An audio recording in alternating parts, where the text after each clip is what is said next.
What's up and welcome to another Mograph Mocast. I'm Dave. And I'm Matt, and joining us today is our good friend, the super talented Mr. Billy Chitkin. Hello. Mograph is a supplement to our site, mograph.com, which is a motion graphics tutorial site with tutorials, plugins, podcasts, and other Mograph stuff.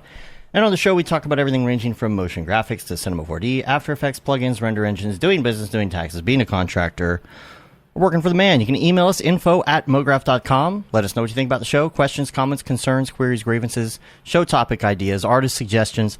We're on Facebook, Twitter, Instagram, YouTube, TikTok, mograph.com, and all the things.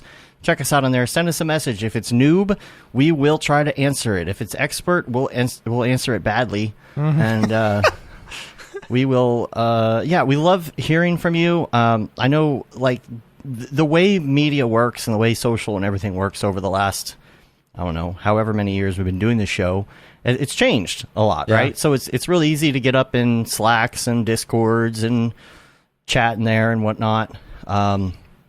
But we still love the emails, like direct email, like, this is me. We got an email from somebody the other day who's been listening to us for years. Yeah. You know, to get into the Slack, and like years. You see the numbers on the audio podcast, and just you're like, assume they're all bots. That's what I assume. I know, right? I was like, you don't know. My 12 friends aren't listening that many times. Right. And so sometimes you wonder, and I do the same thing. I listen to shows. There's shows I've listened to for a decade online, and I've never sent an email to say, hey, I'm a listener. I've heard every episode. I know all about all the things that you guys are talking about, and I'm really glad y'all got rid of you guys don't know me. Right. But you guys if we can only get rid of Dorpy. Yeah, right. Dorpy's never going away. He's going to keep on dorping for years to come. No. I don't know if I'm prepared for prepared for that. He was not a thing the last time I was on. Dorpy needs his own podcast. Yeah. He needs some fun segments. Should be an animated series. Yeah. The Adventures of Dorpy and Friends. Yeah. Wonder if you could get one of those like the things that they do with the Jim Henson Company, where you could, like, you know, you can actually use it to control like a live 3D puppet. Oh yeah, I'll just use our new gloves that come with our Rococo suit we ordered. Right. Yeah. Good segue, Matt. That's a good idea. I didn't even think about that. So we did order the new suit and all the bells and whistles. So pumped about it. I'm so pumped about it. That is our Christmas present to ourselves. That is our company essentially. Christmas present, yes. Yeah. So we'll report back on that. We're not going to get it for a while, I'm sure. Yeah. The way that they do it is they put you in a queue. It's going to start going out January. Is it? I think. Okay. And it's like kind of first come, first serve. Like if you're a early signer-upper, you will get it first. I have a feeling there's quite a few before ours ships. So we're going to kind of go through that. We were sold as soon as we saw what Jags and Matthias were doing. Yeah. And from what I hear, the newer version is a whole lot easier to set up and everything. There's not as much issues. So yeah. But we had I think you were out doing something that night, Matt. Yeah, when it's nighttime, I'm with my family. You guys try and get a hold of me at night, and I'm like, nope, sorry. It was later than usual. It was like super late that night, and all of a sudden there were like a ton of people on it, like midnight or 11 Yeah, or midnight. If you try and get me past like 9 o'clock, odds are I'm probably in bed asleep. Yeah. I'm a lame old man. Well, they had been messing with the suit and doing some mocap stuff. If you haven't followed us, we have Hello Kitty renders. On Instagram, right. On Instagram, if Jags is listening, maybe he can drop a link or put the screen name at least in there, because I don't remember what it is offhand. But basically, our Halo team, we're just making periodic Halo renders and putting them on this Instagram account collectively, which is kind of fun. And Jags decided, instead of his render, he's going to do an all-out recreation of the Halo 3 trailer in Unreal. And got Matthias involved, and they hung out, had lunch, got the suit from Winbush to try it out. And they popped on the Discord, and it was really fun to watch because Jags could basically give Matthias direction on what to do. And we could see the real-time feedback, and then they went through the process of importing it into Cinema 4D, and it really was pretty seamless. Yeah. Now, a lot of that has to do with having a good character rigged well to begin with. Right. And this one was rigged pretty well to where you could bring in the Mixamo rig and just, pop it in. I don't imagine it's always that easy. Yeah. But it was pretty quick. They had results, and they had Master Chief teabagging in no time. Oh, my gosh. It was like, I mean, it's Halo. You've got to do it, right? So it's really funny. Some of the videos we have of the Discord of them trying the different moves, and, Matthias, walking up with the gun in his hand. He had a piece of cardboard that represented the gun. Funny. It was the right dimensions. And, yeah. we were all just sitting there, just really enjoying watching this come together, and we should either do a short, like using the Rococo suit, and like Absolutely. we need to buy a second, like, so apparently you can buy, like, it's not the full suit, it's just like the skin that all the sensors go in, whatever, the textile. Yeah, I don't know, something like that. But you can move the sensors over. Winbush told me about it at the meetup this weekend, and so we need to get like an extra large one for Nick, because he's a lot taller than we are, and like that way, and then we can have Nick like act out all the stuff, and then we'll do it. I want to do that this year or next year. The sizes are weird. Like the sizes. You have to look at the chart. A lot of the size has to do with how tall you are. Yeah. That it's your weight and how tall you are. So most people actually probably would be good with the large. Yeah. They have the size chart is really kind of weird. So you have to check it out. But it's supposed to be a lot easier to do the sensors and all of that stuff. This go around. So, and it comes with a little thing that holds the iPhone, so you can do face capture, and facial capture, and then the gloves as well, so you can do that. It's gonna be fun. It'll be fun to try out. I'm just gonna have to keep running so that I can continue to fit in the suit. That's the it's good incentive. So. And if it ends up paying for itself, we should get a second one and then do a Mograph episode where we're all virtual characters. Hi, my name is Sashia Dumont. I'm a writer, actor, and filmmaker. Hi, my name is Paul Robinson. I'm a director, DP, and filmmaker. We are the creators and hosts of the Go Gorilla Filmcast, an online source for all things indie film. We are a husband and wife film team and co-owners of Send 3 Productions, and we started this podcast for filmmakers like ourselves who were producing on micro budgets with skeleton crews. Go Gorilla is a weekly podcast that features various talents in TV, film, and web series productions. We've interviewed filmmaker powerhouses like Kestrin Pantera, Richard Raymond, Alex Ferrari, Cassandra Ebner, and Ryan Connolly. Amazing actors like Hannah Ward, Lou Taylor Pucci, Chris Wataski, and Eileen Gruba. Groundbreaking cinematographers like Jody Lee Lipes, and Jessica Lee Gagné, and many more. We also offer weekly reviews of our favorite films and shows, which vary from low-budget first-time filmmakers to A-listers and everyone in between. Go Gorilla is proud to announce that we have officially joined the Mograph Podcast Network. So if you love filmmaking as much as we do, tune in every Sunday for a new episode of the Go Gorilla Filmcast. Your source for all things indie film. Now available on the Mograph Podcast Network. Oh yeah, that'd be wild. I've been trying to do some more character stuff recently, and you can get pretty far with Mixamo if you are willing to put the time into using like the motion clips and like blending them and stuff. And even if you take it another step further, you can turn off specific joints within the motion clips. So that way, just for example, like if you've got a walk cycle of the character walking, but then you want to change the arms, like to like a gesture or like a point or whatever, you can turn on and off, and you can layer the walk cycle of the hips down, and then like the arm movement from like the spine up or whatever. That's cool. It's really cool. It's kind of janky because it's like the motion clip editor looks like an NLE where you're like you're stacking your clips and stuff, and it's not immediately obvious like what you have turned on or turned off on any one given clip. So it's like it's not the kind of thing that I would want to revisit a year later and like reopen that project file and be like, oh boy, what's going on in here? But at the time when you're making it, it's pretty effective at doing that. Yeah. That's cool. I would love for you to walk me through that. That would be really, really cool to see, because I didn't know you could do that. should do a tutorial for us. That'd be fun. I'm definitely I'm putting Mixamo through its paces with the stuff that I've been making, and we'll get into that a little bit later in the show. But the Rococo is definitely an interesting bit of mocap, because it's like, there's a couple hundred things on Mixamo, but they're all very specific, and about a quarter of them are all like hip hop dances. Right. So, I want to put it on while I play Beat Saber and see what happens. That'd be funny. There you go. Yeah. Just see how absolutely ridiculous I look. But I've seen you play Beat Saber. It's absolutely ridiculous. You do look weird. Yeah. Yeah, I am weird.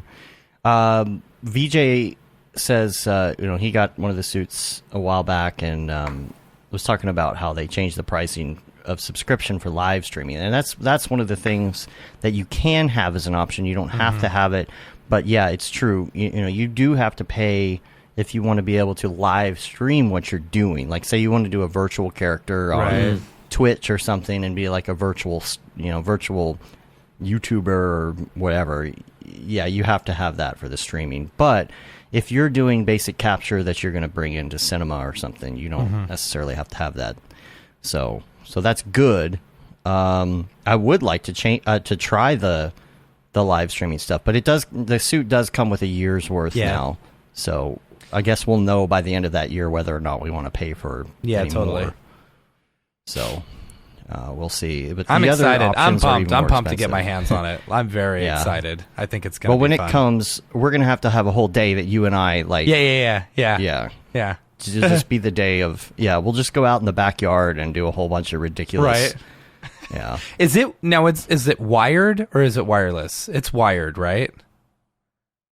No. It's wireless? I believe the new one does Wi-Fi. So really? Yeah, I believe that's what it said. All right. I could be wrong, but I think that's the case with the new one. You'll have to recreate Star Wars Kid. That old video. Yes. Get that Star Wars energy. That's funny. Matt, can you recreate that? Sure, why not? You can do it, right? Yeah. Okay, cool. I'll get you a broom. Yeah, I'll just bring my kid's lightsaber. Oh, you get the real thing. Yeah, okay. yeah. All right, cool.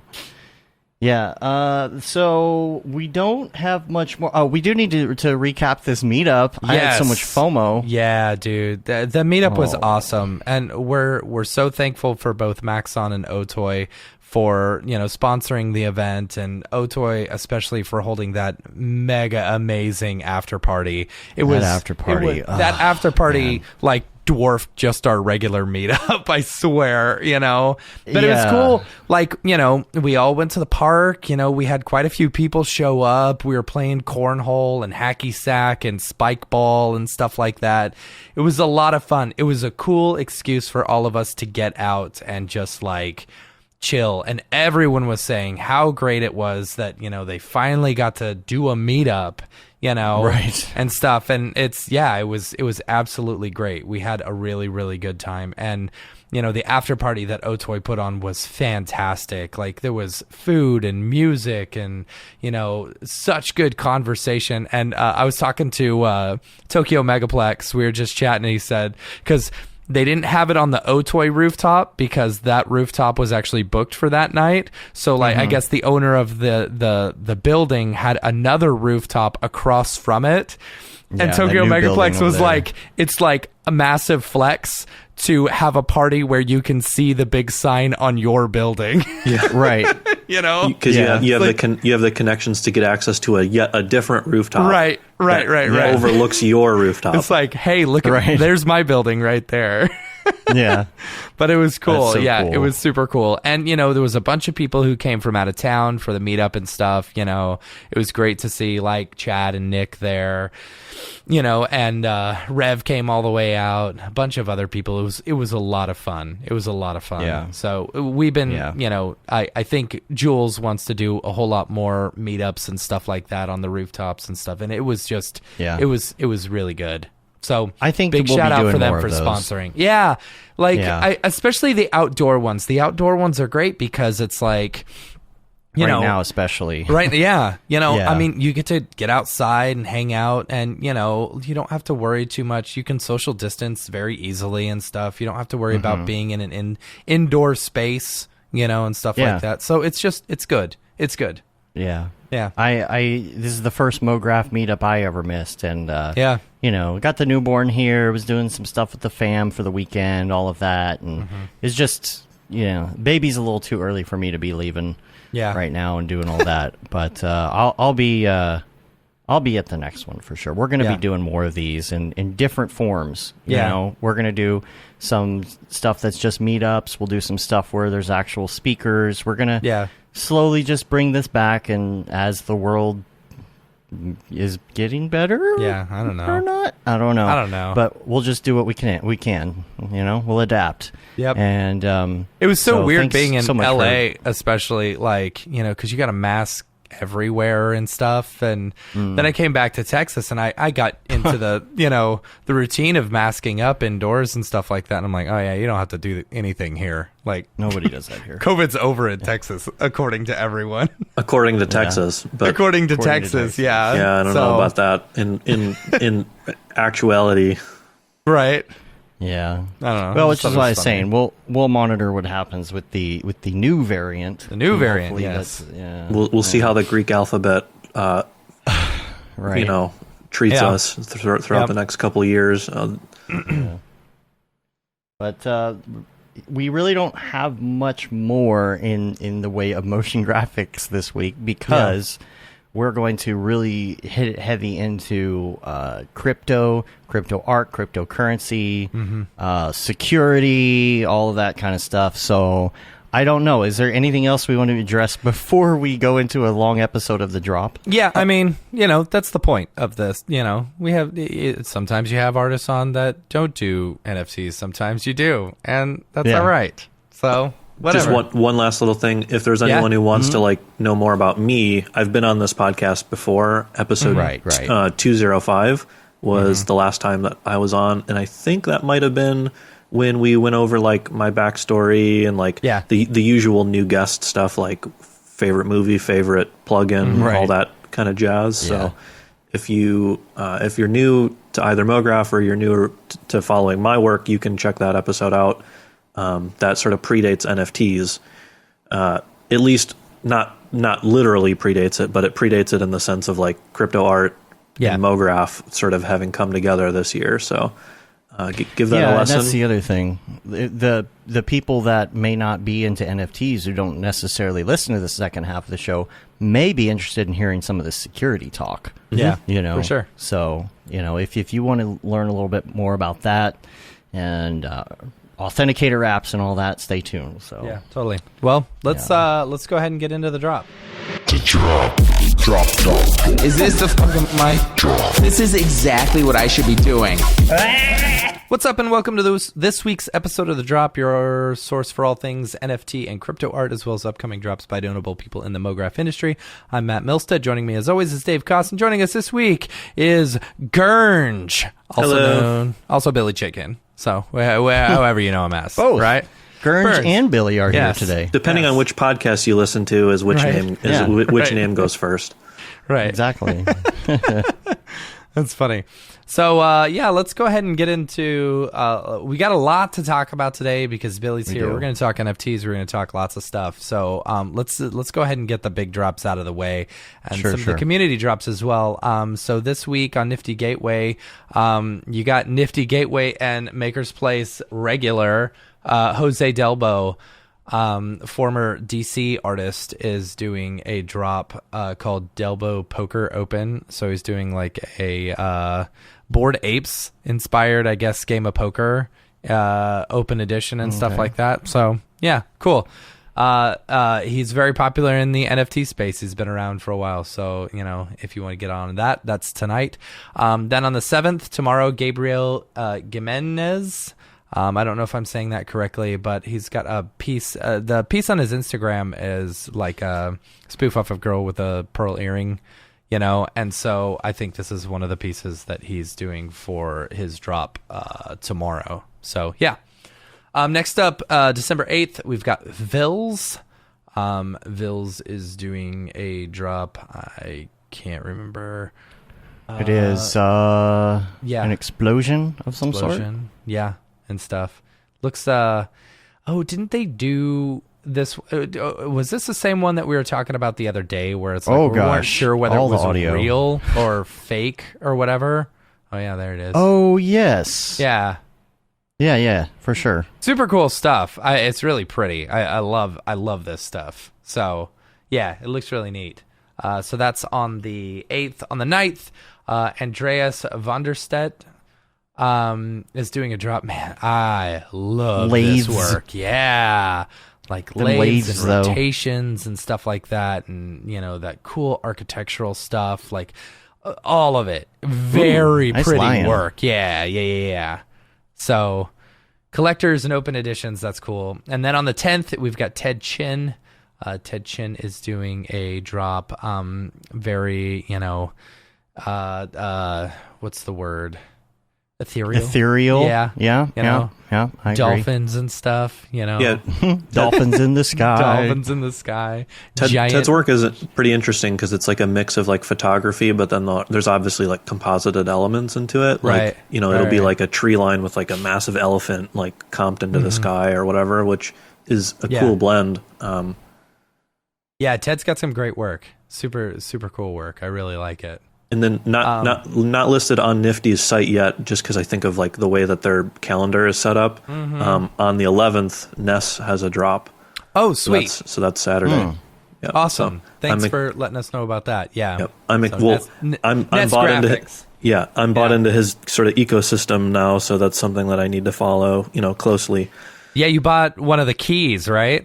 Yeah, I got one of his collector keys. That's awesome. Was an expensive JPEG, which hopefully will, one, serve as a store of value in the event that I need to liquidate it, which I hope I don't need to. But then two, the key gets you access to when he does drops.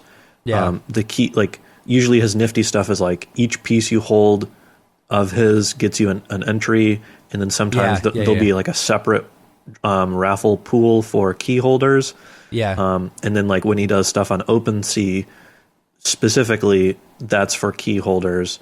So it's like kind of an interesting, I've really liked following the way that he approaches the sort of mechanic and like gamification of NFT and crypto art. It's obviously it's all like motion graphics. It's like, it's renders. It's not like a game. So when I say gamification, I don't mean like a literal game, but just I'm with you.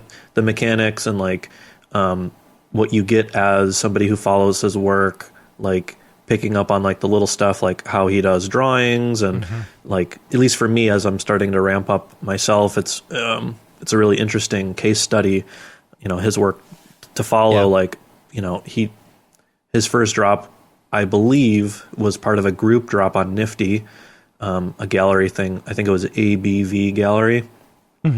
I want to say it was maybe February or March of this year. And then he's done a handful of individual drops on Nifty since then, and obviously other stuff on other platforms and like OpenSea and all that. And sort of learning through his work, learning more about like how to structure your collections if you're going to be taking this seriously for like a long-term sort of plan, like at least I'm intending to. There are considerations that you can do to set yourself up better in the beginning, like making a collection on OpenSea, minting stuff through there, because like when you then later when you transition into doing edition stuff, it like OpenSea works better for tracking stuff like floor and historical pricing structure versus just like a list of one-of-ones that are all sold on like, say, your foundation page or even like super rare. Like, you can look at the stats of somebody as an individual artist who's selling one-of-ones, but an OpenSea collection is an interesting way to aggregate all of that data.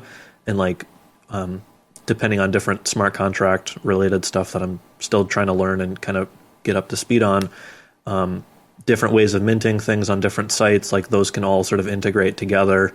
And then additionally, the transferring items between OpenSea and Nifty, if you do a lot of stuff on Nifty, there are other considerations that you want to try to get underway for that transfer back and forth between Nifty and OpenSea, because like, you know, a lot of, whether you realize it or not, as somebody who follows Nifty, there are just as many pieces from Nifty drops on OpenSea that people have withdrawn, and that sort of has its own pricing structure, you know, like an open edition from, you know, a Blake Catherine or a, you know, like Fuckrender or whoever, like there might be a different sort of economy on one platform versus the other, and those have different floors sometimes, and so there's just like, there's such a crazy amount more than just like, I'm just gonna sit down and like noodle around in Cinema and like spit out a render and then go like throw it up onto my Rarible or like Foundation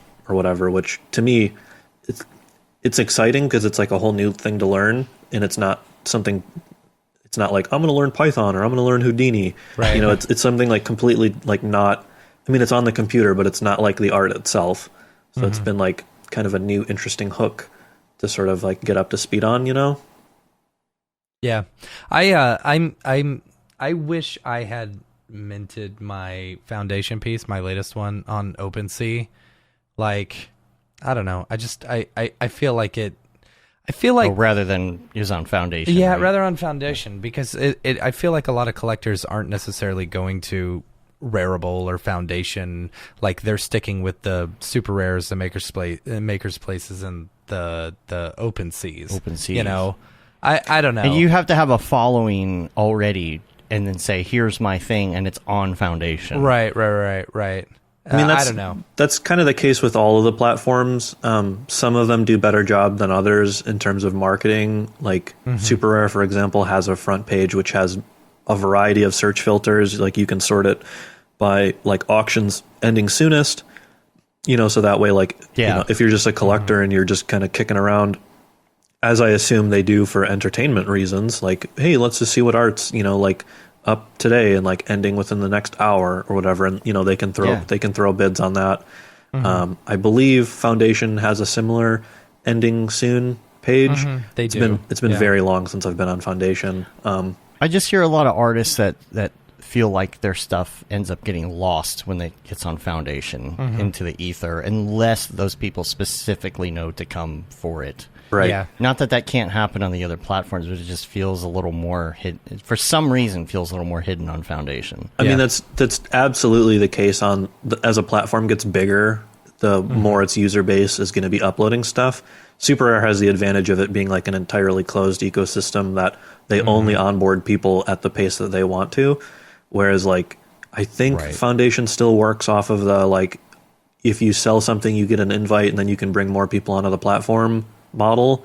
I believe that's how it still functions, but even that it's not in control of Foundation themselves in terms of how fast the user base expands, and thus, as we saw in the February March sort of gold rush, you know, hundreds if not thousands of artists flood into it every week, and they're all clamoring for the same attention on this same very small front page, which can only fit so much. And that's no different on OpenSea. The advantage to OpenSea, I think, is it feels a little bit more like it's a marketplace. And so when you have many pieces, edition pieces and whatnot, all together into one page where people can sort of like track the floor price and like see like the buying history. Is there like a lot of activity on these items or those items or whatever? That is the advantage to OpenSea, because it's sort of designed more around volume, which I'm not there yet, but I'm planning on getting to that stage soon. And so that's why I think OpenSea and Super Rare are going to be my focus. Super Rare, obviously, for one-of-ones. It's a sought-after platform that I had, a really big, successful debut on. Which, and it took you a while to get in there. It did, in the sense that like I waited forever to apply, because I'd heard horror stories of people like, you know, waiting and I applied, you know, in January, and then they emailed me back in September, or like I've applied 5 times and I've never heard back at anything. So I was discouraged from ever even applying, and then I applied on October 14th. and then I had heard back on the 27th. So it was like just under 2 weeks. So that's good. That felt like a really, really fast turnaround from what I've heard historically is the case for everybody else. But I feel like you had already made your name in the space a little bit, you know. I mean, maybe not necessarily in crypto itself, but like I applied to Super Rare and I felt like I had an extremely strong body of work that I submitted. Because like when you apply to Super Rare, you make like a little selfie video, like introducing yourself and talking about whatever. And like even in that video, I framed myself like off to the side so that I could like superimpose like some of my renders or whatever, and like I layered that together in After Effects. And then in addition to that, you have to upload like a Google Drive link with some unreleased or unminted work. And I've got probably 6 things that I could throw up that I feel are all very strong, and I decided to go with that big spaceship that I had made. And with that application, I also tweeted the same, like 10 minutes later or whatever. I was like, I'd have to go look back at how I phrased the tweet, but it was like, hey, Super Rare, like, let's get this party started. And like, I think this will do really well on the platform. So like, get back to me or what, just cheeky, just, you have to bang on people's doors, and you have to drum up the attention for yourself in this schmoozy Billy. Exactly. Billy. And you got to catch the social media person at the right day, at the right time, when they just happen to see it. Yep. You never know. And thankfully, like, I feel like over years and years, I've positioned myself well within the artist community, being a well-respected and like helpful, thoughtful, sort of friendly figure.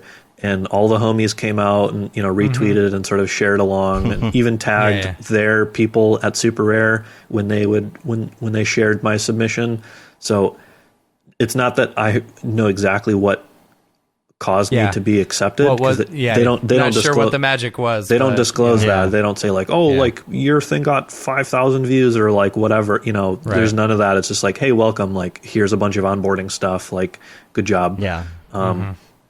And so as far as actionable advice, if you're looking to get onto Super Rare, I unfortunately can't really provide any because I applied one time. I feel like I got lucky, but I also had a very strong body of work and years of networking behind me that like you can't really shortcut a lot of that unless you have like 1 million plus or like some crazy super high follow count, or like a PR firm or like a rep or something. Like, I don't know. And like Pedro says in the chat here, a lot of really great artists have great minted work, and they just aren't that well known, so they don't sell. And that's a reason that I think doing the gamification thing kind of helps. It really helps you stand out. You kind of got to have a hook, because we're just basically approaching the same territory as Instagram was a couple of years ago, where it's just all these artists flooding in everything, and it's like, how do you even distinguish yourself? You've got to do certain things to let yourself be known, or do stuff on social, or gamify it, or whatever. And Rad Science has said something about the OpenSea servers. I guess it crashes a lot. I haven't really noticed. The time. OpenSea goes down continuously because it is the de facto platform for all of these like 10K profile pic things. And so like there's so many of those nowadays that there are some days where like 3 or 4 of them will all release on like the same afternoon. And it's just like way too much web traffic, like basically any large project with with a couple 10,000 people or whatever, fans all trying to pile in, like the site just collapses. Right.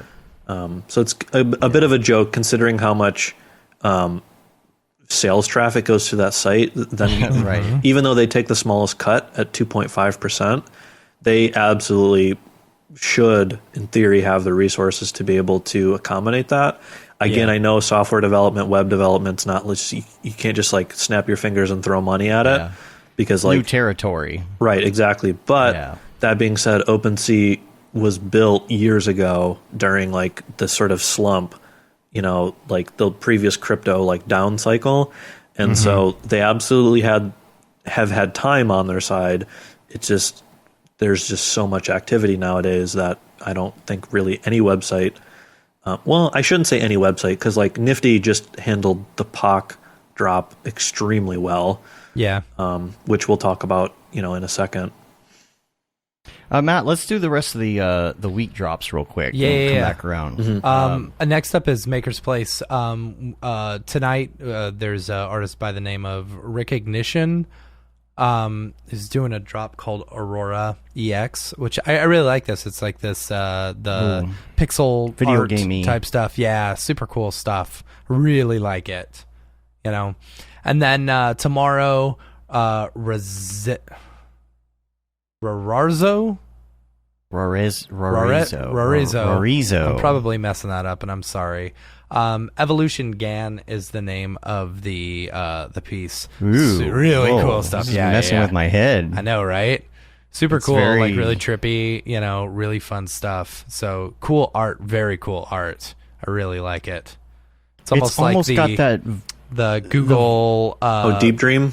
Deep Dream. It's like kind of like Deep Dream, but it's also kind of like oh gosh, like when people play with like messed up iframes and stuff to do that kind of glitchy effect. Where it's cool, super cool stuff. Very Brandon Parvini, right? In that technical aspect, I guess. Yeah, this is really cool. Yeah, super cool.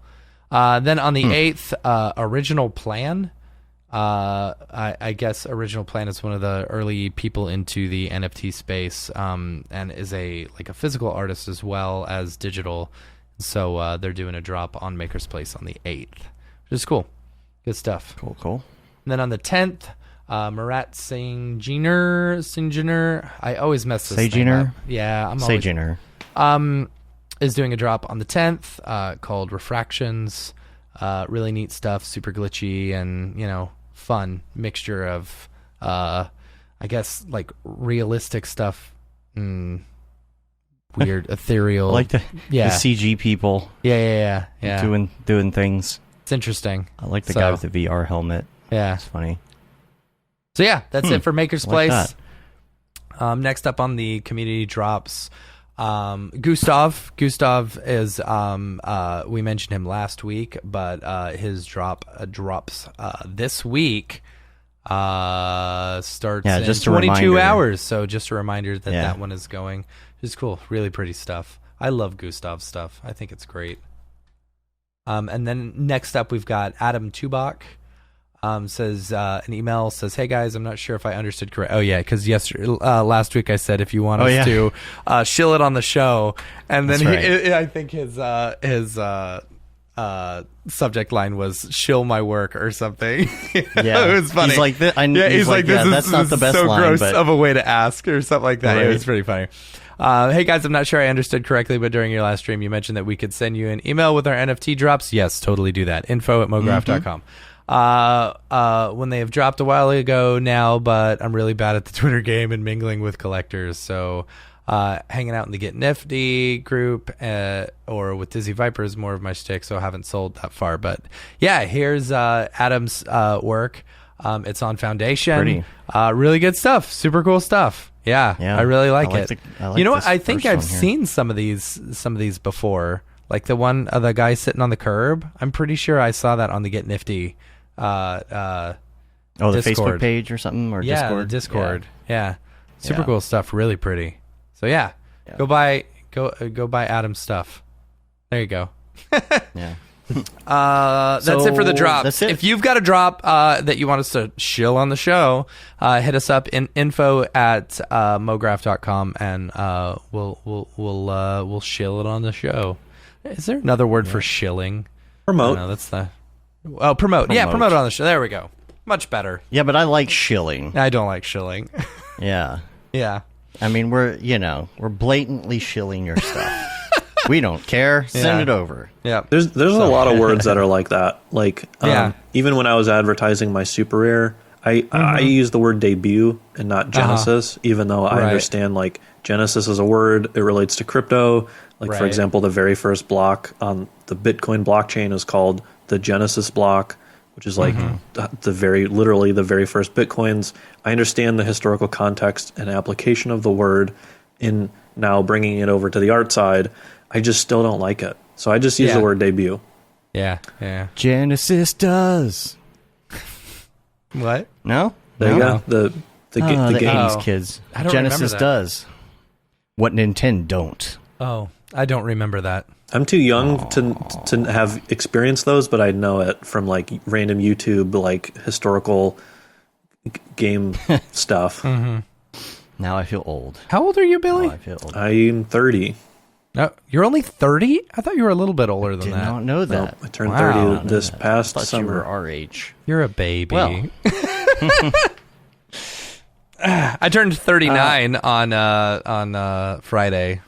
Oh, hell yeah! I hope that that went well. You were out traveling, right? Yeah, Out west? I was at I spent my day at Disney at Disneyland. So it was the best birthday I've ever had in my life. Right. I was just about to say, I don't think good. You can't ask for a whole lot more. Yeah. Did you get the pin or whatever? Did you wear the pin at Disney when No, it's your birthday? Amy wanted me to get the it's my birthday. The thing is, I just hate lines. I hate them so much. You know, and there was a line just for, talking to the people so you could get a pin. And I was like, I don't want to do that. I would much rather, spend my time waiting in a line for a ride than waiting in a line for a pin. Yeah, but it's cool because like they'll just come up and be like, hey, you want a free ice cream? Yeah. It's your birthday? Like they'll do stuff like that. It's all right. I don't really care about that anymore. Yeah. If you have the pin, do you get harassed by like the cast members or whatever? Well, they'll tell you happy birthday. Yeah. Okay. Yeah. I just, it's cool. Anytime I think of a public birthday, I think of like the Applebee's where they like dance and they bring out like a cake or whatever. I just, my brain defaults to any sort of public event birthday. That's the treatment. Right. Yeah. No, they'll just be like walking by, some cast member happy happy birthday. Yeah. Or here, have an ice cream. Like it's really when it's just cool we went like to Disney World on our honeymoon, me and my wife, and we were wearing the Just Married ones, and we were ordering ice cream, or we were ordering a water, and at an ice cream thing, and they're like, "Oh, what kind of flavor do you want?" Here, congratulations on getting married and stuff. Okay, cool. Yeah. Yeah, but anyway, so that's how things go. Let's talk about some security real quick, and then we'll get into and unless you want to go in a different order, Billy, it's up to you. I've got it's my show. I appreciate that. I came prepared with a very long notepad list, and on that is I knew we wouldn't have to prepare for this show. I was Right. just gonna sit back and let you run the whole thing. So Yeah. if we want to talk about security, I can jump to my NFT influencers. No, let's just go in order. Okay, cool. Let's just go in order. Gotcha. Yeah, it's your show. I will touch on security, and I've got an actionable Twitter thread for people if they want to learn more, like to get advice that they can come back to. Okay. All right. So I guess the first thing on my list is my items, of course. So if you weren't, or if you're kind of not a close follower of me specifically, if you pop over to my super rare page, Dave, if we want to just real quickly show, hopefully the links are accessible for you. Yeah. There you go. I got you. So I reset the size. It's 500x. Let me just tone that down before I bring it in. Here we go. Oh yeah. Well, we'll see on super rare that widescreen work shows up very small anyway. Yeah, right? I hate that. Yeah, which is a little lame, but yeah. So this was my debut on Super Rare about a month ago. I think you can full screen the video. I think if you hover over it. Oh, okay, good. Here, there we go. Yeah, so we got this nice big old spaceship. It's kind of doing its thing. This is a series that I would like to explore more different spaceships and different locations in the future as I like develop and get more time, to work on these. I like to think of this as like some sort of industrial kind of like a city, like a working class. Like it's a spaceship that's so big that people like live on it, and industry and commerce all take place in this big spaceship that's in orbit. And I just sort of made it that you watch it on repeat, and each time you can sort of follow a different spaceship. Right. There's like this little freight one down here. Yeah, like with the little the shipping crates that sort of give you an idea of like what the scope and what the size of this ship is, or this station is. And additionally, if you're a viewer and you get a chance to listen to it with audio, there's a really beautiful, simple but really beautiful piano track that my partner's brother, he had composed this and let me use it, and could not have fit the vibe better. At least for me, it's like sort of 2001 Space Odyssey-esque, where it's like a really simple, only a handful of piano notes can go a really long way with spaceships. That's one simple trick for you. But that went off a way bigger success than I would have ever anticipated. I listed it as a reserve of 2.5, and I thought in my head, like, it'd be cool to get like 4, like, anything 5 or anything above 5. Like, I'm not going to get greedy in, like, of course, like, we all want to sell our first piece for like 420 ETH, because of course not, right? But like, that's not realistic. Blaze it. Right, that's not realistic. So I thought, anything above 5 is going to be a way above expectation, and it wound up, it was like around 3 point something as the timer was about to wind down. And Super Rare is one of the platforms that in the final 15 minutes bids extend the auction, and that happened a routine quite a few times, right? And it was fun to watch. We were watching it live. We were on Discord. We were hanging out, and I had Erica over on the the couch next to me, and any one of us would refresh the page and see that there was a bid first, and it was like this really exciting flurry for like about an hour as the extension kept going. So that was way bigger than I really would have ever expected, and that one event happening seems to, at least on paper, have totally redirected my my path for the next year, because through that came a good amount of attention and a handful of other little discords that I'm in pertaining to NFT and like crypto stuff. And I was approached by some people and sort of proposed with some really cool opportunities, 2 of which I can't exactly fully really say, but like one of them is a drop that is on a website that's not OpenSea or Super Rare. It's really all I can say currently, and that'll be maybe early January. We'll see. And then alongside of that, or sort of maybe unrelated but still stemming from this successful sale of Cygnus, the spaceship piece, there's a opportunity to be a part of a gallery, which like a real life thing, obviously involving like NFT and crypto art, but like it'll be a physical like IRL thing, which I think a lot of us, even before NFTs, we thought like, oh, it'd be cool to do like a digital art show or whatever. At least that's something that I've kicked around in my head and have no way of sort of handling the logistics, or like even really knowing how to arrange any of that, or who to get in contact with. It's just one of those like small little things that like, oh, that'd be cool to be involved in or do someday, and potentially being able to check that off like a little artistic bucket list is a really exciting proposition, which both of those stem directly from the attention that this sale has gotten me.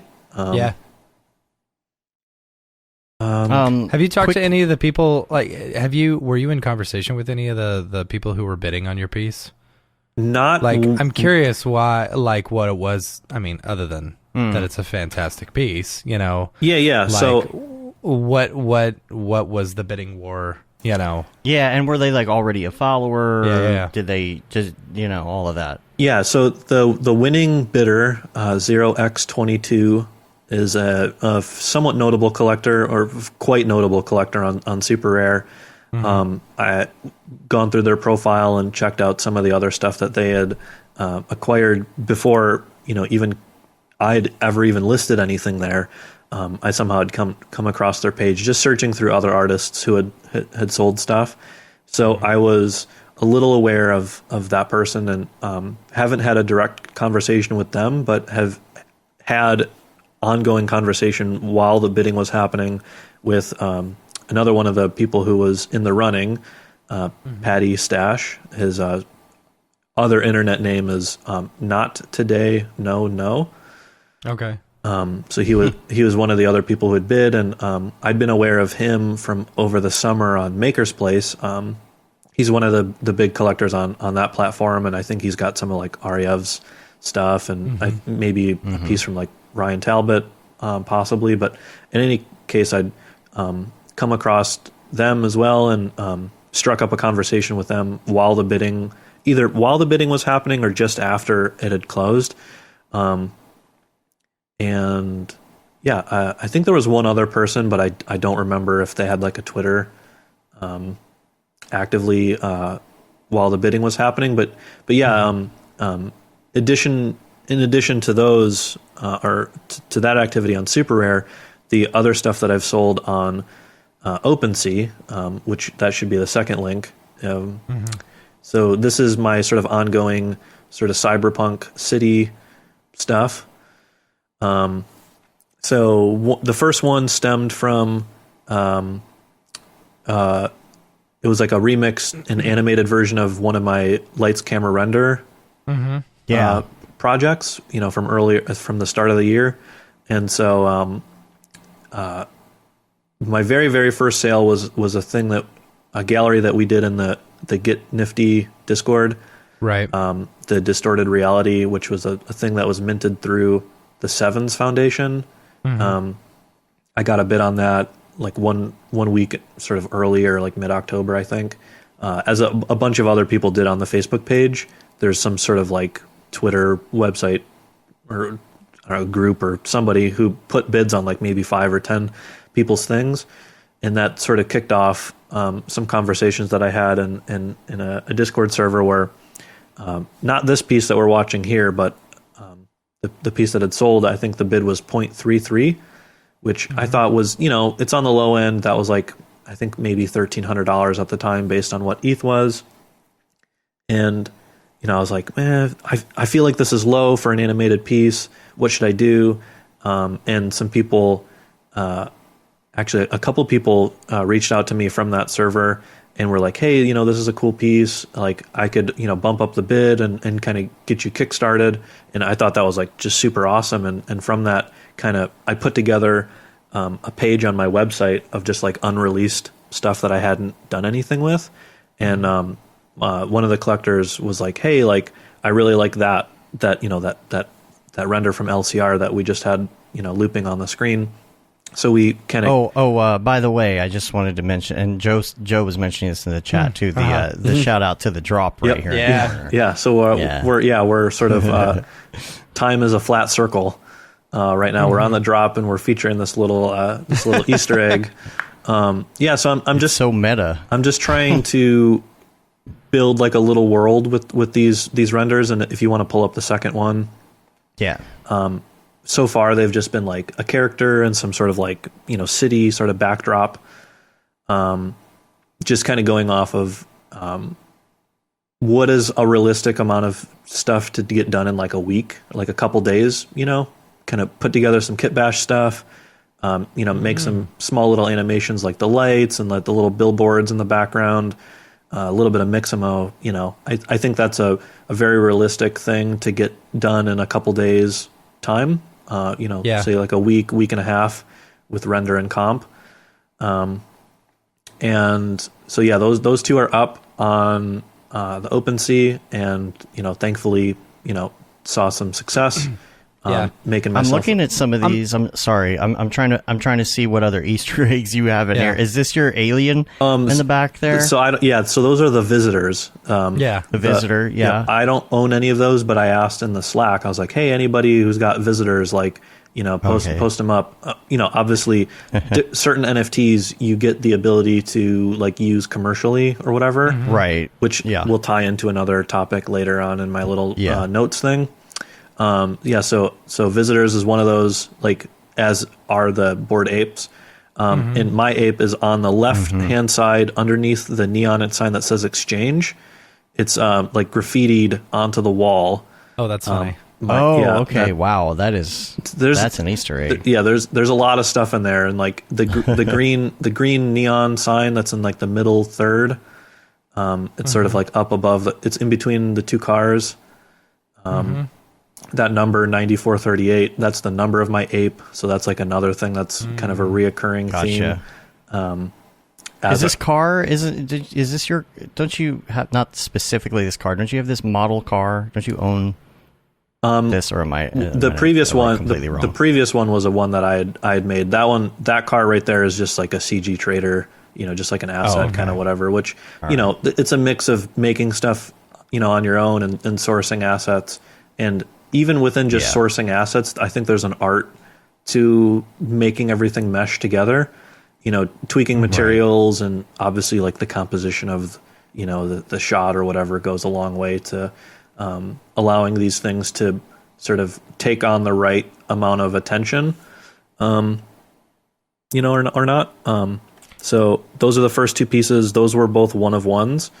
Why, if I can ask, why did you decide to mint those on OpenSea versus going through Super Rare once you were finally on there? Gotcha. Yeah. So, like I was saying, with the advantage of OpenSea being a really good collection page for doing high volume amount of like a large edition size of minting, that's where I would like to get to over the next year. And so I wanted to make the collections page, which Dave, if you can pull that back up, just the OpenSea collection /Gurnge, you can see like if you can envision this a couple months into the future where I've done a handful of edition pieces. I think if you scroll up, there'll be stats at the top of the page. Yeah, so there's like volume traded. There's a floor price for like in the future when things are listed and resold. You can you can track. It becomes a little bit more like an economic marketplace, an OpenSea collection. And so to answer you very directly, that's why those two have been minted there, because as I plan on doing a couple pieces a month, fingers crossed, that's an ambitious, that's an ambitious timeline, but fingers crossed, I would like to do my next piece, which Dave, if you can pull up, it's the Dropbox link that I sent on the cool. The Skype. It said like next mint.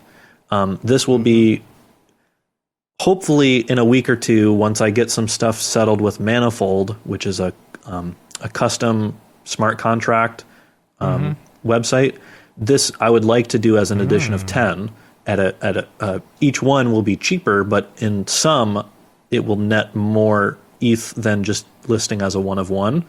Right. And then, hopefully, of course, it affords people who want to get in and start to flip stuff and sort of build traction on secondary, secondary resales, which again, on OpenSea, you can specify what royalty percent you get. I'm looking at this in the very long term, trying to make it a big picture, like over the next year, trying to build a lot. So, there is a good amount of thought and consideration that goes into what to mint, where to mint it, how much to mint, what price, etc.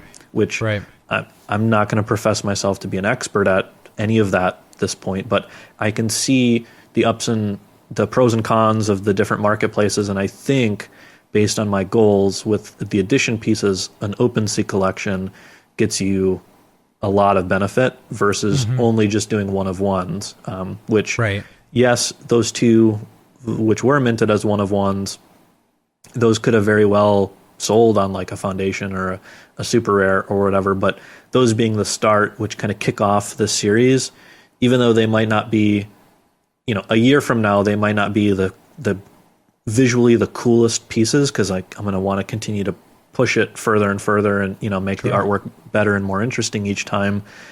They will sort of serve as like a halo of like, this is where things began.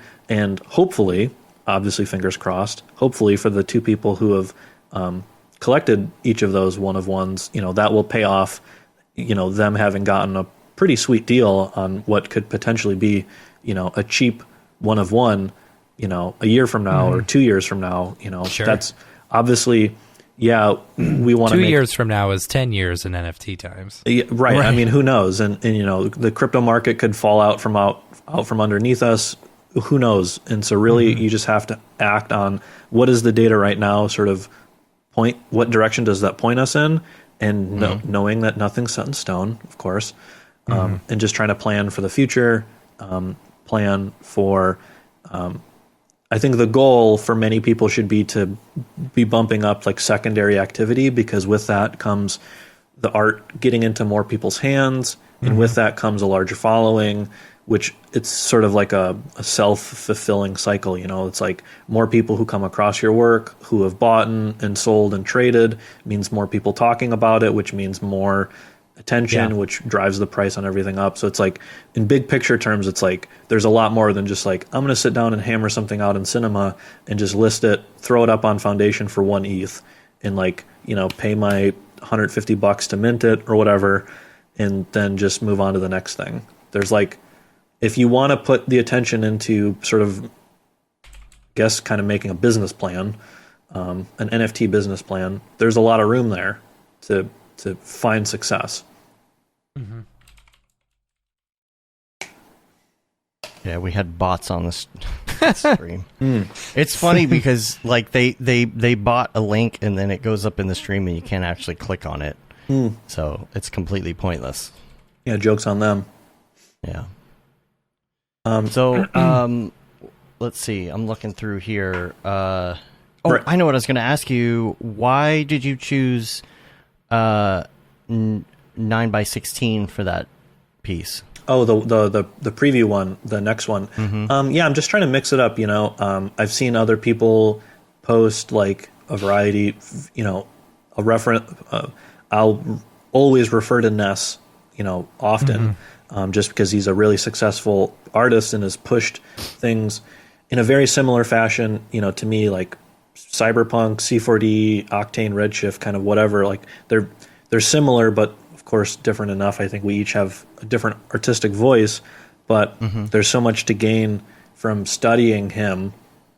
He doesn't work in just one format, one ratio, and I think that's a good thing to keep in mind. I've never personally ever done anything in 9x16 up until this point. Like I'd never just thought that's going to be a good idea, because it's a pain. Like I have one of my monitors like stacked vertically now so that I can like actually see my dang render view like in full, full size. And I know a lot of us groan when a client request comes in like, hey, can we format this for 9x16? And it's like, it means they got to squash a bunch of stuff into the middle so that I'll be able to crop it and do this, that, and the other. And then they come back and say, oh, we also need 4x5. And you're like, oh. Yeah, so just sort of starting each piece with a ratio in mind, based on like Pinterest references and like putting together a little mood board on like PureRef or whatever. I kind of get a vibe for like what I think the composition's going to be, or what like, just sort of writing out like a 1-sentence idea in my head. Like the one that we just previewed, I think of, this lady who I haven't named the character yet, but like she's some sort of like hacker type character, and like she's working with a friend or some like an associate or whatever, and that person like disappeared, and that's why she's pacing around the room like on like a little phone, like figuring out like, I'll write and develop the idea more, but it's like, was something supposed to happen and it didn't?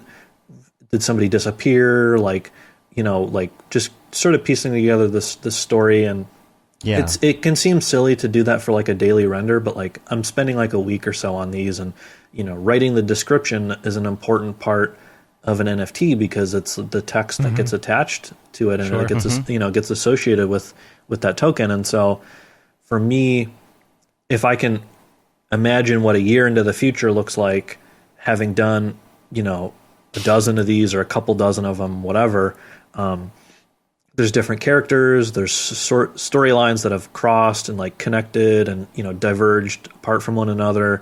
As I introduce more characters might meet and like have there might be a piece, the ninth piece might feature the characters from piece number 3 and piece number 5 or whatever. Like just again trying to set a little bit of a business plan with a little bit of a story flow. It's not super rigid, I'm developing it as I go. I'm, building kind of like what Ryan Talbot's doing with his characters. They're always, those little robots are on a journey, and these are their adventures and the places that they visit. Yeah. So Ryan's another good, point of reference where he's got, Lily, the little robot, and there's like Tank and there's Tread, and they meet up and they've got these little antics, in little, scenes where they come together. And the balloon scene. Oh man, that's literally hanging up in our bedroom. Yeah, he's making beautiful work, and between his color palette and the little robot characters, you can begin to recognize Ryan, which I have felt, being a commercial Mograph artist, freelancing, I don't really have a visual style because my style is gonna. Yeah. I'm rendering whatever, like Google or Microsoft or whoever, whatever the client wants.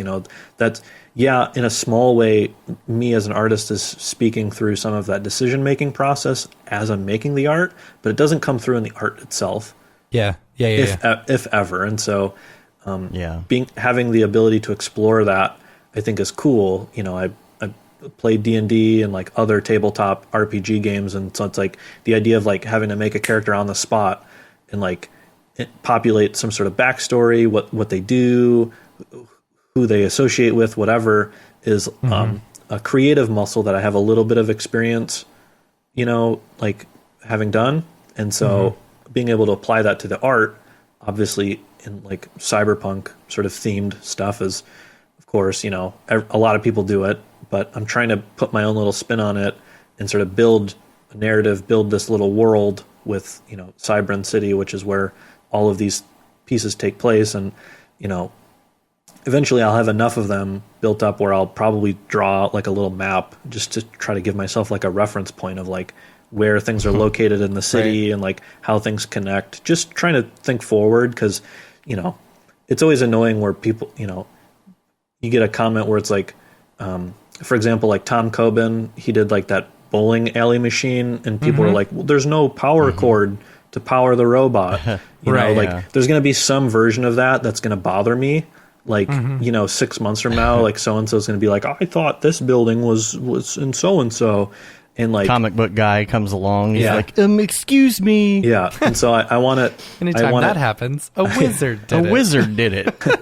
I want to try to jump a step ahead of that. So I made like a little artboard on Miro, which is like a really cool online artboard, storyboarding, or not storyboarding, mood board thing, where I got like links. Good things. Yeah, I've got links and like little text blurbs sort of written out, just jotting down like as a virtual notepad with like links and reference, inspiration, imagery. That way, as I build out, as a larger project, trying to just kind of keep track on things. And who knows, none of us can say if it is or isn't realistic, but like a few years from now, it might be IP that I'm able to leverage, that's something that Ryan Summers talked about the first Camp Mograph. We my collective friends and I in Detroit, we go under the name Box Fort. We did the opening title sequence to Half Res, motion graphics event in Chicago. And, Ryan's point was like, we created a bunch of little characters for that spot, and we continue to do so with our own like collaborative sort of short form animation. And that is IP that you are able to leverage as an artist when you make your own, you create your own unique stuff. You can try to not just, profit. I mean, profit in the philosophical sense, not just directly like, selling it, but you're able to profit or leverage that creation in more than just like whatever its original distribution medium was for. Like if you made it as a video to post to Instagram, there might be, who knows, EJ might get into like making toy figurines, for his little characters on Super Rare someday. Yeah, like he has been doing that. Yeah. Yeah. So, well, Scott made him one, right? Yeah. 3D printed it or something. Yeah. It's cool. So I think whether you're into NFTs themselves or not, this sort of change in thinking of what does me being able to make my own art and sell it as itself, what other doors can that open for me? Which is not something that we're trained to think about when you just like work at a day rate freelancing for like a studio, or, you do direct to client work, or if you're a staff employee and you're just, showing up and, doing your thing, working for the man every day. This is not anything that we get taught. Right. And for me, I didn't learn any of that in school. my college education for Mograph was like, all right, this is like the bevel tool in Maya or whatever. It was very just like instructional, like this is the software. There was no art theory, there was no like artistic business, no marketing 101. Like there was none of that. It was just like, here's the software, use it. Like good luck. You know, it's almost along the same lines of what happens when you go to high school and everybody tells you got to learn algebra, but they don't teach you how to do taxes. Right.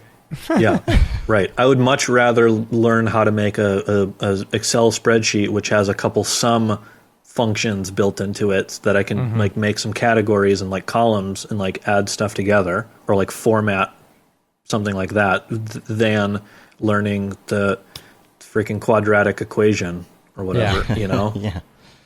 Yeah, there's a whole nother art to it, and I'm guessing that that's going to be something that comes to schools. I mean, even when I was in school, it wasn't motion graphics. It was like, here's 3D I'll be right animation. back, guys. Sorry. This is his usual break. I thought I was going to be able to make it the whole show, and I'm sorry. Make it. No, I'll be right back. The Imodium didn't work. No. When I was in school anyway, there wasn't motion graphics. The term had not been coined. The coin had not. So the only class I really took on anything like that was like 3D Max, and I already knew how to use 3D Max, so it was kind of pointless. They're like, here, just come back at the end of the semester with a project. Right, and turn it in, and then you're done. Yeah. Right. Yeah. And I did that or whatever, but there was nothing about motion graphics or doing text and how to format it correctly and the color theory that goes along with it, any of that stuff. And I'm hoping that this is something that kind of works its way into universities or classes online or whatever it is, right? Where you can actually like learn how you should deal with the business of being an artist. So yeah, I mean, you know, I think if you get a job coming out of school, you know, like a full-time position at a studio or whatever, which is still what I recommend personally, like, because you learn how to like work alongside producers, and like if there's like a creative director or something there, you start to get a sense for like what like the hierarchy within the like Mograph is, which yeah, it can be annoying, and you know, a lot of us will complain about like the hovering art director or whatever, but like just understanding the structure of the industry is not something that you can learn just like on your own from like a YouTube tutorial or like your GSG or whatever, and then like you just jump into the freelance world. Personally, I live it. Right. Personally, I still feel like having some sort of full-time position, even if it's a junior or like, you know, internship, whatever, I think that's all really valuable. So that's like kind of your first step. And then if you want to jump to freelance, you have to like, you get thrown into the deep end and you're forced to learn like all this business stuff, like doing my own accounting, or not filing my taxes, but just like doing a budget and figuring out like how much money do I have to make per month to cover my whatever, what my rate is, etc. So like you start to learn that sort of business stuff out of necessity, jumping freelance. But now I think this jump to NFT ship, whatever, is almost like it's another step forward in terms of like becoming a proper entrepreneur, you know, where you have to be your own marketing department, you have to be your own manager, like responding to inquiries or like figuring out like what your next project's going to be, what's the roadmap, you know, like roadmap's a real fun term within NFT projects and stuff. And so yeah, like it's basically a business plan. You know, if you wanted to open a restaurant or whatever, like you'd have to write out a business plan which spans the first couple years. You know, like where am I going to get property? Who am I going to hire? Who's going to be able to do the things that I can't do? You know, like those are things that go into a real business plan, and there very much are real equivalents to those same ideas. You know, trying to really in earnest take NFT art successfully or seriously in finding success.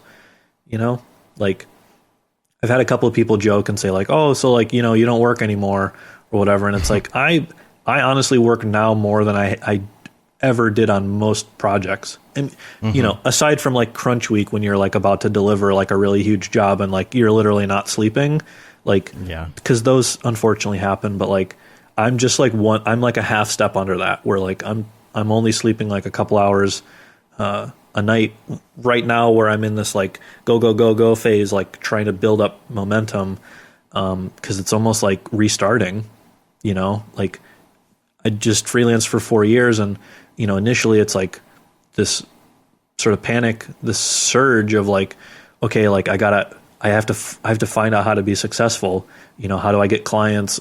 Who's gonna reach out to me to get jobs and whatever? And you got to be selling yourself, right? So taking a step out of that to now focus on NFTs, it's like I'm back at like level 1 or like level 0.5 or whatever, where I gotta step back up the ladder to get back to that like comfortable, like you can. I don't want to say like you're relaxed, because I don't think any of us are ever really relaxed, but like, true, there's a bit of a grind, and there's some time that if you put in, I genuinely do think that you'll get a successful return on,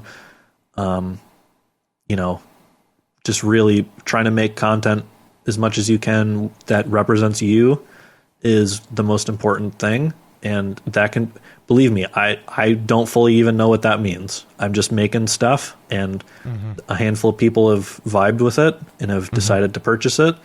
And I don't think there's inherently anything that I've done. I wasn't born with some special, ability to dunk a basketball at like an NBA regulation height rim. There's not like a physical, there's nothing that like you can't be born with.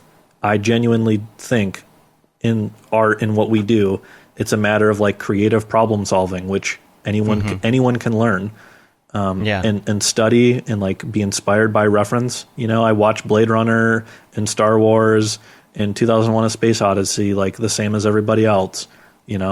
Like, so I personally don't think that there's like some intrinsic thing you have to be born with, some great business acumen, or like, just have to practice. Exactly. It's a matter of time. And, thankfully, I've been noodling around in cinema for a decade now, and I've put my time in Slack and Discord and Twitter and whatnot. You are very active in all the Slacks and all the Discords. All of them. Yeah. Everyone knows who you are. So that's why to me it's not surprising that you. I was actually surprised that it took you this long to really get into the NFT scene. To like switch over to this is my full-time job or whatever. You know what I'm saying? Like, because I felt like you would have been right there on the cusp of it once, because you're good at it and you're active and everyone knows you. I was surprised it took that long. Like same with Ariev. Like Ariev was very hesitant to even get into it in the first place, and I'm like, dude, why aren't you doing this? You'll be incredibly successful. And he was like, I don't know. Yeah, because he was finishing his course, and we were all playing Halo, talking about NFTs. Yeah, I'll get around to it, and then like all of a sudden, then he sold his first one, and it's like, okay, that's all I'm doing now. It's like, see, I told you. Yeah. And at least in my perspective, although the super rare sale wasn't the first, like it wasn't the literal first thing I sold, it was very much like a defining step in this direction. And I've got, like I alluded to earlier, I've got some stuff planned for January and February going into next year, and in tandem with that, I've got some self-produced, self-initiated things that I want to accomplish, and very quickly I can already see myself being busy out to like April or May, and that was absolutely not the case of how I sort of lived or like operated that sort of timeline when I was full-time freelance.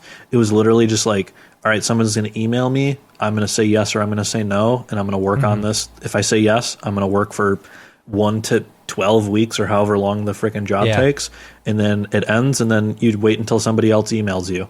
And like that's how I've lived my life the last 4 years. It's just like flying by the seat of my pants, waiting for something to come into my email box. And this is a complete 180 on that, where it's self-initiated, self-motivated. Of course, you're still setting your own, timeline, or like okay, I think this is going to take me this many days or whatever to make X, Y, or Z. Functionally, doing the stuff in cinema is not a whole lot different, but it's all the planning and like everything outside of just being in the software itself has done a 180 in terms of like, I got to think out more into the future now. There's this whole economic thing of like trying to over time continue to push sales higher and higher. And how do you do that? Like, additions, sort of gamifying things, making a Discord server for yourself, like all of that is like all new and, kind of still figuring all that out. And it's exciting. I don't want to say any part of this isn't exciting. To me, it there's the cheesy phrase. It's like, oh, if you love what you do, it's not work or whatever, which it is work, but you'll just enjoy it's the just work. Enjoyable. Right. Yeah. Of course. Yeah. And thankfully freelance was very much like that. And this is just one slight step above that in terms of like, well, now I just get to make whatever I want to make. I mean, not literally, but like, it's stuff that I would have liked to have made years ago, and I get to just make it now, which is super exciting. And that part doesn't feel like work, but all of the other like learning about freaking stuff and like trying to schedule a meeting with like people from Manifold so that I can get set up with my own smart contract and like learning like what the hell even is a smart contract? What does this afford me the ability to do versus just minting directly on a site? Like, that's, can you talk to me a little bit more about that? Yeah. Like, so like, what are you planning on doing? What is like, if talk to me why you would even want to do that in the first place. Gotcha. Yeah. So like in the most immediate near term, if you want to mint multiple editions on an OpenSea collection, you have to do it through like basically sidestepping the website. You basically change the URL that you mint through, and you change like a text string, which then allows you to mint editions, because by default you just mint like it's a one of one only. And like, I could in theory mint a piece and just in the name, literally in the name, put like 1/10, like number 1 out of 10, okay. Right. And then mint the exact same thing, do number 2 out of 10. Do the next thing, number 3 out of 10. You accidentally mess up and you got to burn it and it's going to cost you money. Right. So it's like you absolutely could do that. Right. I could do that right now on OpenSea. Whereas right now I'm sort of tied up trying to get onboarded onto Manifold. Once you're on that platform, it runs through a website. When you mint stuff, you have like a login, which, runs through your MetaMask wallet or whatever. And, you sign in and you have your creator contract, which this is not something that directly shows up on OpenSea or on Rarible or whatever. But like if you click through to Etherscan, this is something, if you're interested in NFTs, I recommend, you'll see like a little box with like an arrow on like an OpenSea page or like on a foundation or whatever, or it'll be like a little text blurb that says like view TX, like view transaction. Honestly, I recommend people click on that button and start to look at this page where it says like what address this came from, who did it go to. Like when you sell something directly, it's going from your wallet, and then you can see the recipient's wallet. You can see that. You can also view stuff like how much gas was paid, what the unit price of Ethereum was at the time, which is also all very useful and necessary information if you plan on doing your taxes correctly. It's a benefit to get familiar with this stuff now. When you do that, eventually you get to a point where you can see the contract that token was minted from. And if you're just on Foundation or you're on Super Rare or whatever, you'll see that you're just assuming you're doing everything as a normal artist, like you've never heard of the word Manifold. You're minting through that website's creator contract, which, yes, your name gets added to the metadata of that because like you're the user that was interacting with the website when you minted that token. But potentially in the future, if that website goes down and things need to be merged, or like there's an OpenSea 2.0 or whatever to make up some story or whatever, a lot of that information can be lost or it can get fuzzy. It can be difficult to tie back, like if somebody did like a collaboration drop or like it was minted through some other thing. Like, for example, the very first thing I sold, which was part of that Distorted Reality exhibition, was minted by the Sevens Foundation. It wasn't minted by me. So while my name appears in the properties on OpenSea, it doesn't appear when you view my profile and you look at what I have minted, what my wallet has minted, that piece doesn't show up. So the discoverability of that piece is a little lower because it wasn't minted by me. Now, a flip side of that is if you mint stuff through your own creator contract, any website or any API which uses sort of what's becoming standard, like best practice, similar to like what OpenSea does, you'll be able to view that on Etherscan and it will have my name attached to it directly. It'll be like $Gurnge, like it'll be like the Gurnge coin, that contract created this token. And you know, if you look at this 10 years into the future or whatever, and we're all using some new platform because it's like, it's better, you know. Right now, let's think of the current marketplaces as like MySpace, and in a few years from now, there's going to be Facebook, and then a few years from that, there's going to be like whatever comes next, you know, Instagram. Let's just hope it isn't actually Facebook. Right. I'm just using those as placeholders, you know, placeholder websites, like using our sort of our Web 2.0 familiarity. They're trying, but let's hope it's not. Right. As we push further into Web 3.0, this, you know, fun buzzword that we, you know, people like to use now, anything can happen, and having things minted through your own name, your own contract with your own like figure that can be found and searched for, should any of this ever go down or like have to get merged or ported to a new website, I think a lot of that will be more successful if you've minted stuff through your own contract. Yeah. And so what'll likely happen is when I do get set up, I'm going to work with the two collectors who own those two pieces that I've sold on OpenSea. I'll reclaim them back, refund them the money, you know, the Ethereum that they paid me, and then burn those tokens and basically remint them with my own setup and like resell them back for the exact same price. Sure, I'll eat a little bit on gas fees, you know, transferring stuff back and forth, but I think long term it'll be better to have as much of everything that I can control, everything that I mint is minted through my contract, that it will always in perpetuity have my name attached to it. And that's cool.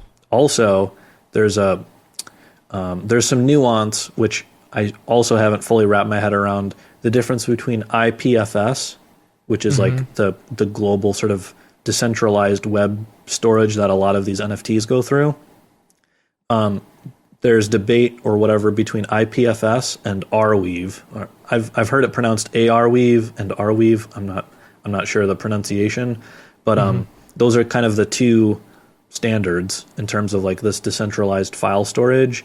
And I think Arweave has a little bit, from what I understand or am able to understand, has a little bit of a leg up on its potential longevity should things start to go wrong, theoretically in the future. Like as platforms start to shift, or, you know, as this magic storage pool that the internet has just made, I don't know, with IPFS, like should anything happen to that, or should it need to be transported or whatever, I've seen people, you know, say both ways, like, is this going to be a nightmare? Is it just going to work? Who knows?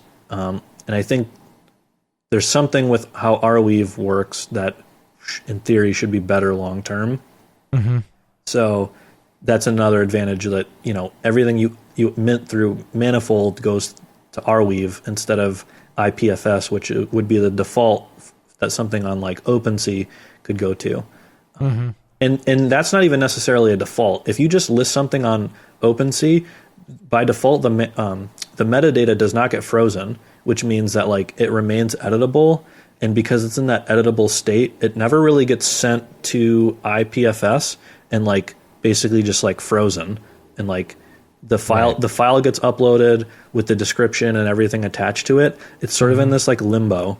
And like one of my pieces on OpenSea has it and one doesn't. And so I'm like, shit, like in the future, like what happens to that one where I didn't know about this button ahead of time? Like, did I screw something up? I don't know.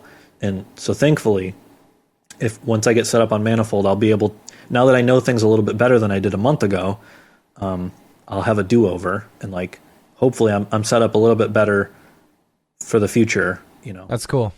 Do you think it would? I'm curious about like the burning aspect of this. Like, would burning these coins and reminting them and stuff, does that devalue anything? Or I mean, in my mind, in my opinion, no, because I am in direct contact with the people who currently own the current token, and they're on board and they understand the benefit of me redoing things through Manifold. Okay. Because with some of the collectors that I've come to know, like in Discords and whatnot, it is a beneficial thing, and having your own stuff minted through your own contract is seen as like, okay, this person takes this stuff seriously. They've put in the legwork. It's not as simple as just yeah, okay, I bought a Bored Ape, thing, like, cool, I'm like invested in crypto or whatever, even though I'd bought Ethereum 5 years ago, whatever. But like, just owning like a JPEG doesn't mean that like you understand what's going on and like you have the foresight to like think of this stuff as like bigger picture, which some like the work and the effort that it goes through, like learning about how tokens actually work and interacting with stuff, like not in just like the out of the box, like easy mode, like, oh, you can just mint your first thing, which that's where all of us were like in February or March, like, like, if you're listening to this as a fellow creator and you're like, what the heck is Manifold? Like, this is a whole new rabbit hole that I have to like go down. Yeah, I know, I understand. And like, it can feel frustrating if that's not something that you want to learn. But it is taken seriously. It's taken seriously by the handful of collectors who I've come to meet, and they recognize like, okay, this is an artist who's going to be putting in more work than just making the art and noodling around in Photoshop or Cinema or whatever. Like you're putting in the effort to learn like how blockchains and stuff work, and that's recognizable. And it's something where like you may feel behind and you have to learn this and feel like, oh, well, I'm never going to catch up and learn all this stuff at all. But honestly, there's plenty of time, and by the time you get there, there's going to be other stuff to learn, and everybody else is going to be learning it too. So it's just a constant learning process if you want to really be in it, in the way you are, right? And always ABC, always be learning. Exactly, right? and it's not like there's no do-overs. Asking this question, it's a very legitimate question of like, is this bad for my outlook? And that's why I think in this case, no, because I'm trying to do the right thing for the long-term benefit of my collectors by like setting everything up on this collections page, which will all be minted by me, like with this, collection, which will list out like the attributes and properties correctly. It'll list out like the floor price and like, be able to track this as a much bigger project than just being like one token that's like, sitting in somebody's, foundation or maker's place collection, like doing, God knows what, waiting for somebody to come by and try to rebuy it. Like, I don't know how much secondary selling there actually is for one of ones. Because to my knowledge, it's like 99% of that is for edition pieces. It's very rare for one of ones to trade hands. And on this OpenSea collection, being able to mix one of ones alongside edition pieces, now that I know what I'm doing, and once I get set up on Manifold, and I'll be able to in earnest mint edition pieces without just doing the hacky, like, all right, this is 1 of 10, and then remint the next one. This is number 2 of 10. Like, you can do that. It doesn't look great because it's tough to tell that those 10 were actually like all related to one another. Yeah. Because like they are distinct tokens. You just named them like differently. Yeah. Yeah. That's a little bit different than them actually in earnest being uploaded, as a set. And so trying to learn like what that actually all means and what that entails. Yeah, it's annoying for me and for the the two collectors to have to transfer these back and forth and go through the effort of reminting them. But I've got a spreadsheet now with like everything I post. I've got a link to my Dropbox for like the actual file, and then like also the tags and like a cell, to copy and paste the description. Like I've got all that in order, so like the actual process of remaking stuff won't be that big of a deal, and I'm doing it early enough to where there's only 2 things versus redoing this 6 months from now, and like there could be 100. Yeah. There could be 100 things. Who knows? What's the price of ETH at that time? How much gas is it going to cost you? Right. Exactly. And so I think this is a better thing to just get it over with early, and it'll benefit. I think there are many more benefits than negatives. It's it's going to be annoying that if you dig really, really, really deep into the bowels of, IPFS, you might be able to find the old one once it's burnt. Who knows? But like going forward, it'll be much better to track that it all came through me and whatnot. So, so cool. That's my stuff. The next segment on the Billy Show, we can get through these a little bit quicker if we want. I don't know if you talked about Merge a whole lot last week when you did the drop. That was Pac's thing on Nifty. Yeah, I know nothing about it. All right, what can you tell me about it?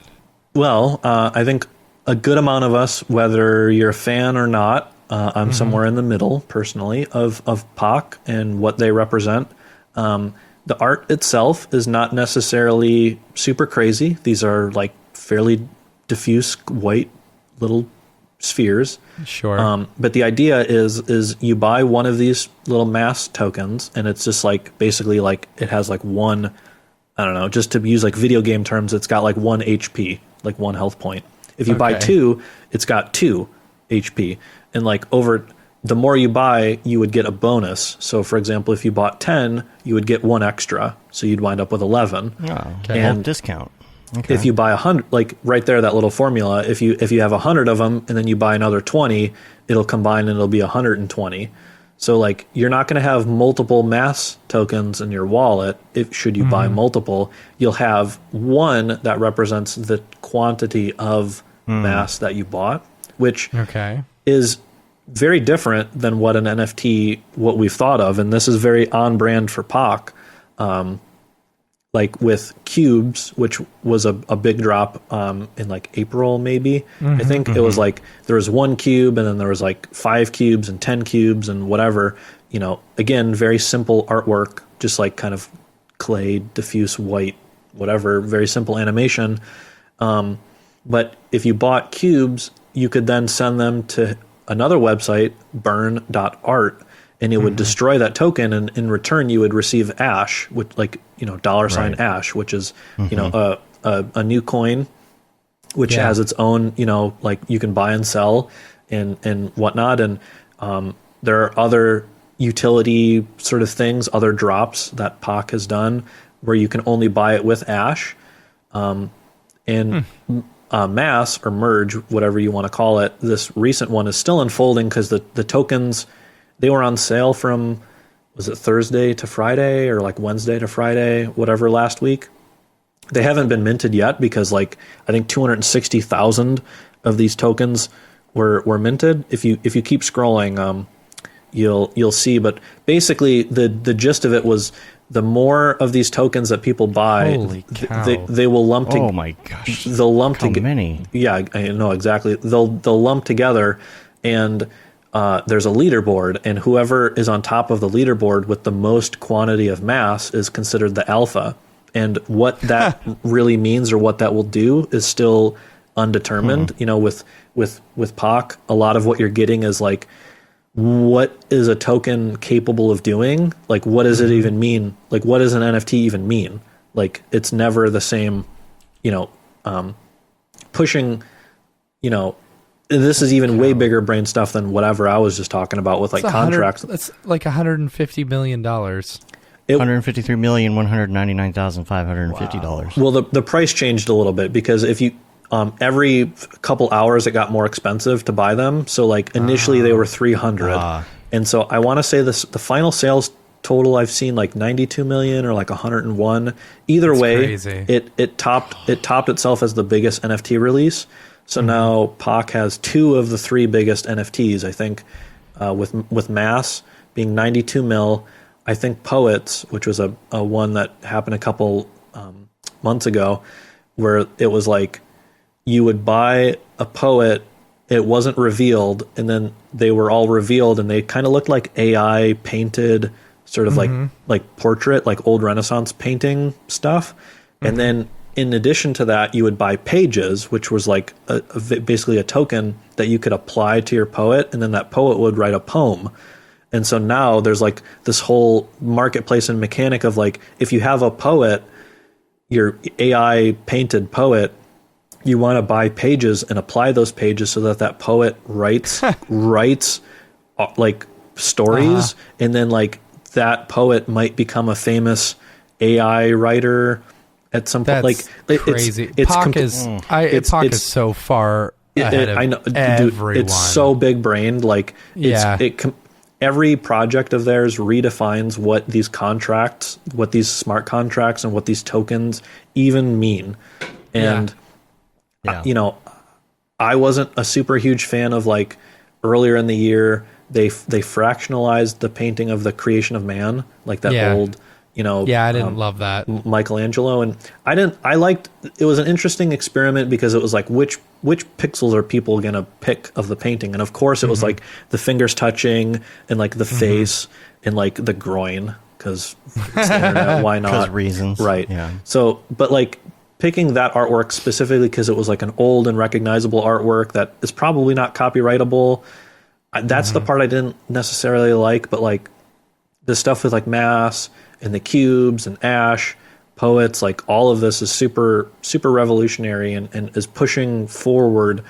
You know, you've got Mike, Beeple, doing his dailies, and we know the Christie sale, the $69 million, lot of his 5,000 dailies, which is, don't get me wrong, it's a huge achievement in and of itself. It's basically selling a body of work, a lifetime of art. But this is like, this in earnest is pushing forward the medium of what NFTs can mean. Absolutely. And how we interact with them, I mean, it's also a proof of concept where, you mentioned the gamification, but like, this is where it's all headed, especially if you think like companies like, EA or Disney or, these gaming companies or, 343 or whatever, if they're not going to implement something like this, into their own ecosystem, you're crazy. Yeah. Oh, and it's already hitting mainstream. I mean, like, of course, with the celebrity status of Beeple and whatnot, and Jimmy Fallon, all that. But I don't think we mentioned the Thanksgiving Day parade even had a NFT. Yeah. They were doing that for charity, and I think one of them went for like what was it, 180K or something. Yeah. But this stuff is going to absolutely make its way into. So the joke was, with cubes, Pac tricked the everyday person into like basically FOMOing into an NFT for the first time, because cubes were like a really, really huge drop on Nifty when they came out. They were like $500 a piece, and now they resell for like 50K plus. Wow. Which is an insane floor. And now I think what the joke I've seen on Twitter is with Mass or Merge, whatever you want to call this project, Pac is again tricking us into joining a DAO, a decentralized autonomous organization, which is more or less like the crypto or like Web3 version of like creating like a crowd funded or crowdsourced company, or like a clan or like a guild. Like if all of us in the Mograph Slack wanted to like pool our resources to like make money or make some bigger project, which would be bigger than any one of us, we could form a DAO. And that sort of leads to the next link on my thing. It's the Intern Token. Okay. So this was a group, or a thing that a guy named, his Twitter name is Silver Surfer, put this together specifically for this Pac drop. Of basically, they wanted to crowdfund becoming the alpha, so buying the most mass, and they raised like however many thousands of NFTs. Basically, like there was the website where you would mint your membership token for 0.13 ETH, and that was like a couple mass worth at the time. And they did like as the project got bigger and as it got funded more and more, like however many thousands of tokens were bought, they bought more and more mass as the leaderboard was sort of forming, and they figured out like how much mass they needed to buy. And again, this project is still unfolding, and what it will mean to have membership within this. Again, of course, not financial advice. I have no clue where this is going. I bought one, disclosure, one of these little tokens on the secondary just to try to see like what the heck's going on. I had sort of sat on the sidelines for previous projects that POC had done, and I decided like, now might be a good time to try to jump in on one. So I bought one mass, and I have one token for this little DAO. And what just to as a vocabulary term, what a DAO affords you is like, in theory, when you buy a stock at a company, you are a shareholder, and with that comes like one vote or whatever, which is not really realistic because like Ford Motor Company or whatever will have like 600 million shares. So like if you have 12 shares or whatever, like in your little index, your vote doesn't really count. Right, you're effectively nothing. And so because this is that same idea, but it's like much smaller in scale. There's only like a couple thousand tokens. In theory, you have a much, I don't want to say a great voice, but you have more of a voice within the community in terms of voting and proposing. Like as the mechanics come out and we figure out what being the alpha means for that wallet, like maybe there'll be some sort of return, some sort of token, like who knows what might come back where we might be able to get dividends on this drop. I mean, it's still all unfolding, and the potentials are limitless with POC. I mean, it seems like basically no idea is off limits, and no idea is impossible, because I think certainly there's the financial resource to be able to come up with the coding manpower to get any of this done, and certainly the creative side is there, and pushing forward what tokens and what NFTs can mean. So to me, that seemed like an interesting sort of thing to kind of jump into over the weekend. I will say that Discord server makes abusive use of the @everyone tag. So that's a little bit of a negative there, but otherwise it seems like an interesting thing that I've had an interest sort of watching from the sidelines over the weekend as that formed. It's basically a project within a project, It's like this is its own token, its own sort of economy that sprouted up because of a release on a different platform, which I think, it's like there's, layers and levels to like how interesting and how exciting this all is. Next thing on my list. The DAO stuff is very interesting to me. And like I need to look more into it, because Ariev was the first person to tell me about it with the release of the kitties, something like the mutant kitties or mutant cats, or I don't remember. Was it you who sent me the comic about that this weekend with the? The comic where there's like a whole line of urinals and there's only one person. It was someone else. And then, somebody walks in, and instead of picking the urinal on the other side, they stand right next to their person. Yeah. It's like an ongoing meme. And this one said, you should join our DAO or something. Yeah. Like that. I don't know. Yeah. I forget who sent that. Yeah. Yeah. I mean, it definitely seems like it's probably one of the better sort of future applications in terms of like what is capable with crowdfunding and stuff. A couple weeks ago, a DAO formed to try to buy this is serious what I'm about to say. The Constitution or whatever. They were going to buy a copy of the Constitution. So it was called one of, I think, 4 copies that were real. Like, this is a piece of paper from 1770, whatever. Real deal. It's a real copy, Nicolas Cage, national treasure. Right. Like, we're talking about a real thing here. It went up for auction, and a DAO called Constitution DAO formed to crowdfund buying this piece of paper. I mean, it's a bit, like it's a funny internet thing. Like when Dogecoin, members, rally together to fund like a NASCAR team, which is a thing that happens. It has happened twice. The internet loves to run with a silly idea, and a DAO is it's a very practical way to put that together. And thanks to blockchain and like being able to buy in with like a cheap thing that like you get something out of it, and like you have a very like, it's obviously not a real tangible, like you're not getting a thing, in real life, but like, it's not just like sign a change.org petition where it just kind of like goes off into like nowhere and you have no idea like where this thing is going to go. Mm-hmm. You can like follow it and like see what's going on.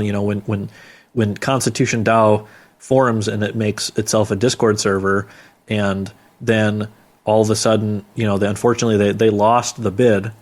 It seems like at the very end, somebody had an idea of how much max the Constitution DAO would have been able to bid, because like it was publicly known how much money they had, and obviously you can't spend 100% of your money, because this is like a really difficult piece of paper to like care for. So like they had a few million set aside to like figure out like, okay, like how do we store this? Where does it go? How do we keep it safe? Keep it valuable. That eats away from what their budget, and so somebody bid just ever so slightly above that and actually wound up winning it, at the 11th hour of the auction or whatever. But in exchange for what the people had put into it, they got like a coin, or coins depending on how much they put in, and like even that coin like shot up like the next week, and it's like people were able to like 10x like the money that they were able to put into it. I don't know how. I didn't follow it closely enough to figure out like what Constitution tokens are worth and what was generating the value for them, but some people were able to make a pretty good chunk of change out of that. Like basically an internet joke, And the price of ETH dropped during... Yeah. What's a conspiracy theory? Well, I mean, over the day of I think it was Sotheby's, the auction, house closing, because the Constitution DAO was bidding in ETH at closing time, whatever their ETH bid would have been converted to USD, and it did in fact go down. I don't recall the details on if those over the course of the day did those fluctuations actually make them lose the bid, or like was that person was the other bidder actually aware of how much cap like max that they would have been able to outbid and been able to secure it themselves. It could have been one or the other, or maybe a little bit of both, who knows. But yeah, that's definitely it would have been hilarious for the internet to own a copy of the Constitution. And mind you, this wasn't like this was owned by a private collector who put it up for sale. It's not like the internet was trying to hijack like a government thing, like renaming like Bodie McBoatface. Right. I was going to say Bodie McBoatface. Yeah. That I was actually going to bring that up. Wow. Yeah. Man, my head hurts. I'm like when this stuff it gets so complicated. And it's so funny. Like 2 years ago, we're thinking, okay, what's the future of motion design going to look like? Right. And it's like. And now we're all stock traders. Yeah, right? It does not look like... I never thought it would look like this, Right. Not like this. Not like this, I don't know. A lot to look forward to. What you got next on the list here?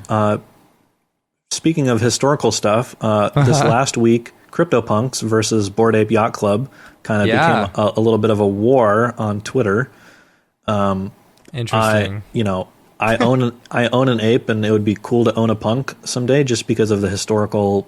They weren't the first NFT, but they are the first surviving and flourishing NFT from back in the the first wave in 2017. They weren't the biggest at the time, because CryptoKitties were the first one that really in earnest blew up, but those died off fairly quickly. Whereas punks managed to stick around. But I think what comes of the last week, because we've seen the floor price on punks drop like 30% or more. It stems from their parent company, Larva Labs, being pretty silent in terms of what the future and what it means to own a CryptoPunk. One of the main value propositions for owning an ape, a Bored Ape, is the fact that you get IP rights to that one ape. Right. And I in earnest believe that someday in our life we'll see a Bored Ape slinging Coca-Cola. I'm sure, like that 100%. The polar bear that they trot out every winter time. We're gonna see a monkey selling us bottles of Coca-Cola because of what that IP license affords the owner of that token. And Billy, why don't you get out there and start like pushing it? You're like, oh, I got an ape. You wanna buy some rights to be able to advertise using my ape. That's an avenue. I mean, that absolutely, that once you own one, you have the ability to leverage that one ape in any way you see fit. And that's not the case with CryptoPunks. Larva Labs themselves have signed a representation deal with, I'm forgetting what, some big PR firm or like a ad agency or something, but that doesn't apply to the individual punks themselves. It only applies to like the whole collection. And that sort of ruffled the feathers of, the different token holders. Not that this was a secret to anybody. CryptoPunks were certainly very far ahead of the game, being basically an experiment years ago that, none of us really could have ever foresaw any of this IP value ever being on the table.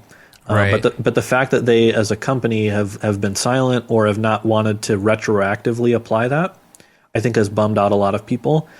And so that's why you've seen this sort of solidarity amongst punk owners of like, whether or not they used their CryptoPunk as their profile, they would switch back to it. I saw this a lot on Sunday, yesterday, where people were like, yep, we're back to the punk avatar. I'm going to stand with my people.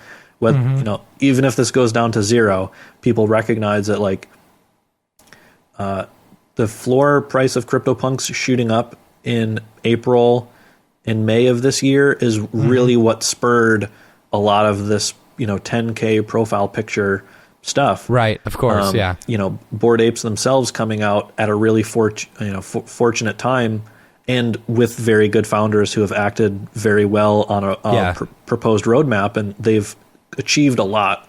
So they've have generated their own value, but they had to make that value. Whereas CryptoPunks at the start of this year already had momentum going into it with no competition. Yeah. So they sort of have that first to market. I know they're not first to market, but in the context of this year, this cycle of the market, they're effectively the first to market, first mover advantage. And everyone else had to play catch up. And it looks like that could be switching, a lot of people are saying like apes are going to flip punks. And, as an owner of one, of course, I wouldn't be mad if apes became more valuable than punks, but it would have been nice if it meant that apes were rising instead of punks falling. Because the punk floor, the punk floor was like 90 something, and apes was somewhere in like the mid 40s about a week ago. Whereas now I think punks are in like the 60s and apes are at 50. So it's like apes have gone up a little, but punks have really fallen. And it would have been cool if we both lifted, but it just, it meant that, Bored Ape Yacht Club doubled. It would have been nicer for us to double than for them to have.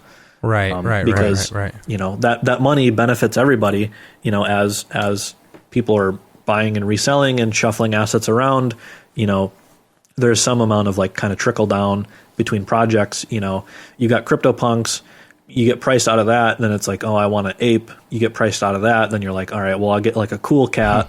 If you get priced out of that, you get a doodle or whatever, so it's like this benefits everybody. If you've jumped into one of these projects that's sort of risen, if it's risen up at least enough to kind of get like sort of mainstream front page success on OpenSea, then you're really, you're in the money at that point. And of course, getting there is hard because there's a new project releasing every day. Yeah. I've talked a few times about my slim hoods. I'm not sure if you've seen them at all. Mm-hmm. You know, like there was James Caron, right? I'm not sure. I'm not 100% sure. I want to say that's him. It very well could be. But like it was cool. Like the slim hoods, I bought one for like, you know, 0.035 ETH or something, mm-hmm. you know, or maybe it was it was 0.035. It was like $100 and something bucks, right? And it eventually, like, I didn't care. I liked them. I thought they were cool. And the floor at one point went to like 0.001 or something. You could buy them for $26. Now they're almost at 0.1, which is way cool. Yeah, I was really happy about that. It's because they announced some like big collaboration with like, you know, invisible people or something like that, and rollers. It's the Random Character Collective. You know, gotcha. So, I don't know. It's neat. Yeah.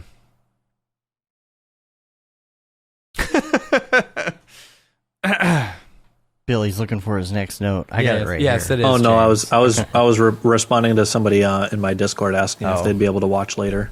So next thing on the list is over the last month we've seen the rise of quote play to earn crypto games. So like, is that like the wolf like dot game, the sheep wool, and yeah. So this is where I first learned about DAOs. You know, and the it was through the cats or like the mutant cats, and you get fish and stuff like that or something. I don't know. Yeah. So a lot of these coins that sprout up with these projects relate to the idea of staking, which in blockchain terms, you've got a proof of work blockchain, which a lot of them work on now, which is computationally intensive. And what we'll be moving forward to in Ethereum is staking, which is you have an amount of ETH and you stake that, which is basically you freeze it, and in collateral, what you get is a small return on that kind of like interest. And what that does is it is Ethereum that you've sort of pledged to the network, and that allows you to run a validator, which is basically what confirms all of the transactions. So right now, you know, blocks on the blockchain are comprised of all of our transactions, and people's computers are essentially fighting over, you know, the computation to earn that chunk of gas, you know, that network transaction fee. Whereas in exchange, you know, I would pledge, you know, my ETH and join either like a staking pool, or I would be able to stake on my own, which is what a lot of these smaller projects have now done, where if you pledge in the case of Wolf game or whatever, you know, it's a game where you can buy either you would mint a token and it would be a sheep, but you'd have a small chance of getting a wolf, which is more valuable, and it would be able to steal other people's sheep. And if you have a sheep, what you would do is you would stake it. So basically, like, you kind of freeze it. You can't buy or sell it. And in return, you get back wool tokens, like, you know, $wool, which is its currency, which then the next phase of the project, they released or announced, which this project has kind of been put on hold a couple times because of like bugs, you know, exploits and like, you know, flaws in the code that they've had to like basically pause and fix and then reinstate the game. So I don't know if it's currently actively running or not, but one of the proposed or future features is going to be like you get to make like a farmer guy, and like you have a plot of land, and you know, with like Decentraland and Sandbox game, like, you know, these VR worlds, you know, where you have like actual land in a virtual like zone that you can walk around in or whatever, you'll have like this little plot with like your little farm in Wolf game. And to me, if none of this makes any sense, think of it as like the crypto version of like a Farmville, where like, you know, it's kind of like it's a little browser game, and like instead of you making Farmville bucks or whatever, you get a cryptocurrency token back by playing it, hence the name Play to Earn. And so that's, you know, probably the future of like little browser, like sort of mobile games and stuff. You know, it was extremely fast to rise up in popularity. Like the first weekend where this really broke out, mainstream, because again, this gamification and like the notions of supply and demand, there was only so many sheep that were able to be like resold, because most people staked their sheep. So like that sort of drove down the active supply of sheep that people could buy. Like if you wanted to buy and start playing the game, you need a sheep in order to do that. But most of the people had staked their sheep. So like the small handful of ones that remained actively tradable, like those shot up to like, I think mint was like 0.05 or 0.0 whatever, but like I think a sheep was like 7 ETH and a wolf was like 15 or like 20 plus. So it like, again, this seems like a very small like thing to jump into, like these are rich people games. True, but like it, and again, it's, you never really know which project is going to blow up, so that's why it's it's kind of a bit of a numbers game, if you want to increase your odds. But this is I could not get away from seeing this thing on my timeline when it was like at its peak. Interesting. So yeah, that was something that I want to kind of to mention. If you've liked games like little browser stuff or like little kind of financy sort of economy type games, and you're not necessarily like super into the art, there's absolutely a component of that in crypto, that you can entertain yourself in, or like hell, like you could even probably get your kid to play Wolf Game for you, and you just make all the money, and they like to have fun playing it because it's a game, but you're sitting there getting thousands of dollars of wool tokens. Right. Like, I mean, that's 100%. I was thinking how much my wife loves Farmville, and you hire her. Yeah, right. There you go. Oh, it's funny. Man. I'm serious. Like that's 100% the future of where gaming is going to go. Like imagine being able to buy, I mean, that's really like a big portion of the metaverse as well. It's like, imagine being able to buy an asset on like a site and then bringing that over to whichever video game, will accept those specific assets. You just link your wallet to that and it's like, all right, good. Good to go. Right. And as the game industry sort of develops, like this might not be a great outcome for the health of the game industry, but like just as an example, think of every game that's made with Unreal Engine. You could buy like a hat or whatever in some Unreal Engine NFT marketplace, and then maybe that hat is formatted for any game engine, and like that's a wearable item, and like the developers might not even really need to do a whole lot, just because like, hey, this is a thing that was made in Unreal, it's already formatted for us. Like there's probably a version of that, like a closed garden kind of thing, but then there might be like an open source equivalent for that, down the road.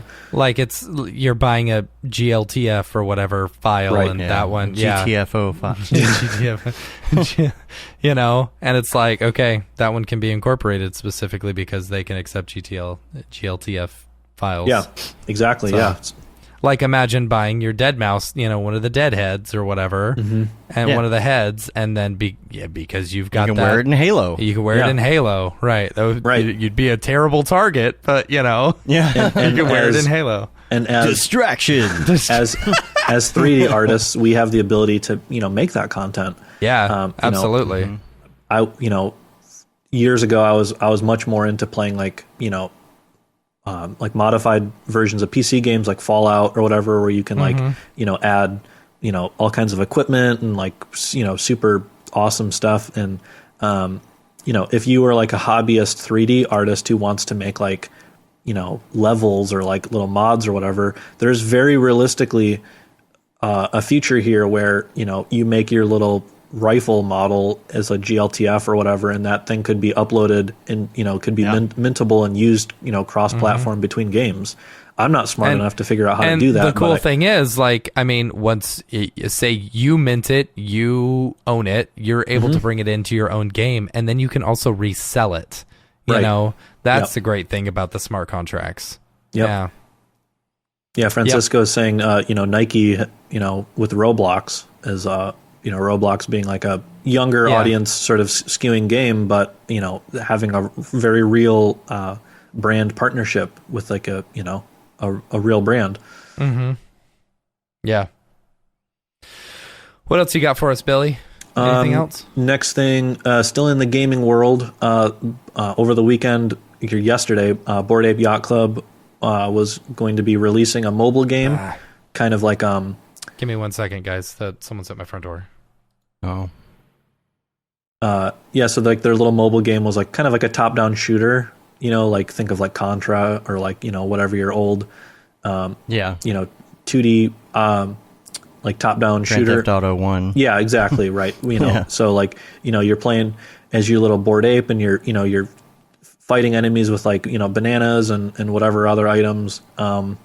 It was going to be on both Android and Apple. Unfortunately, the App Store took it down literally like an hour before it was supposed to release, so they kind of had to put that on hold. I unconfirmed, of course, and this is just my opinion, but I would imagine it could potentially tie into like how Apple takes a 30% cut of in-game purchases and stuff.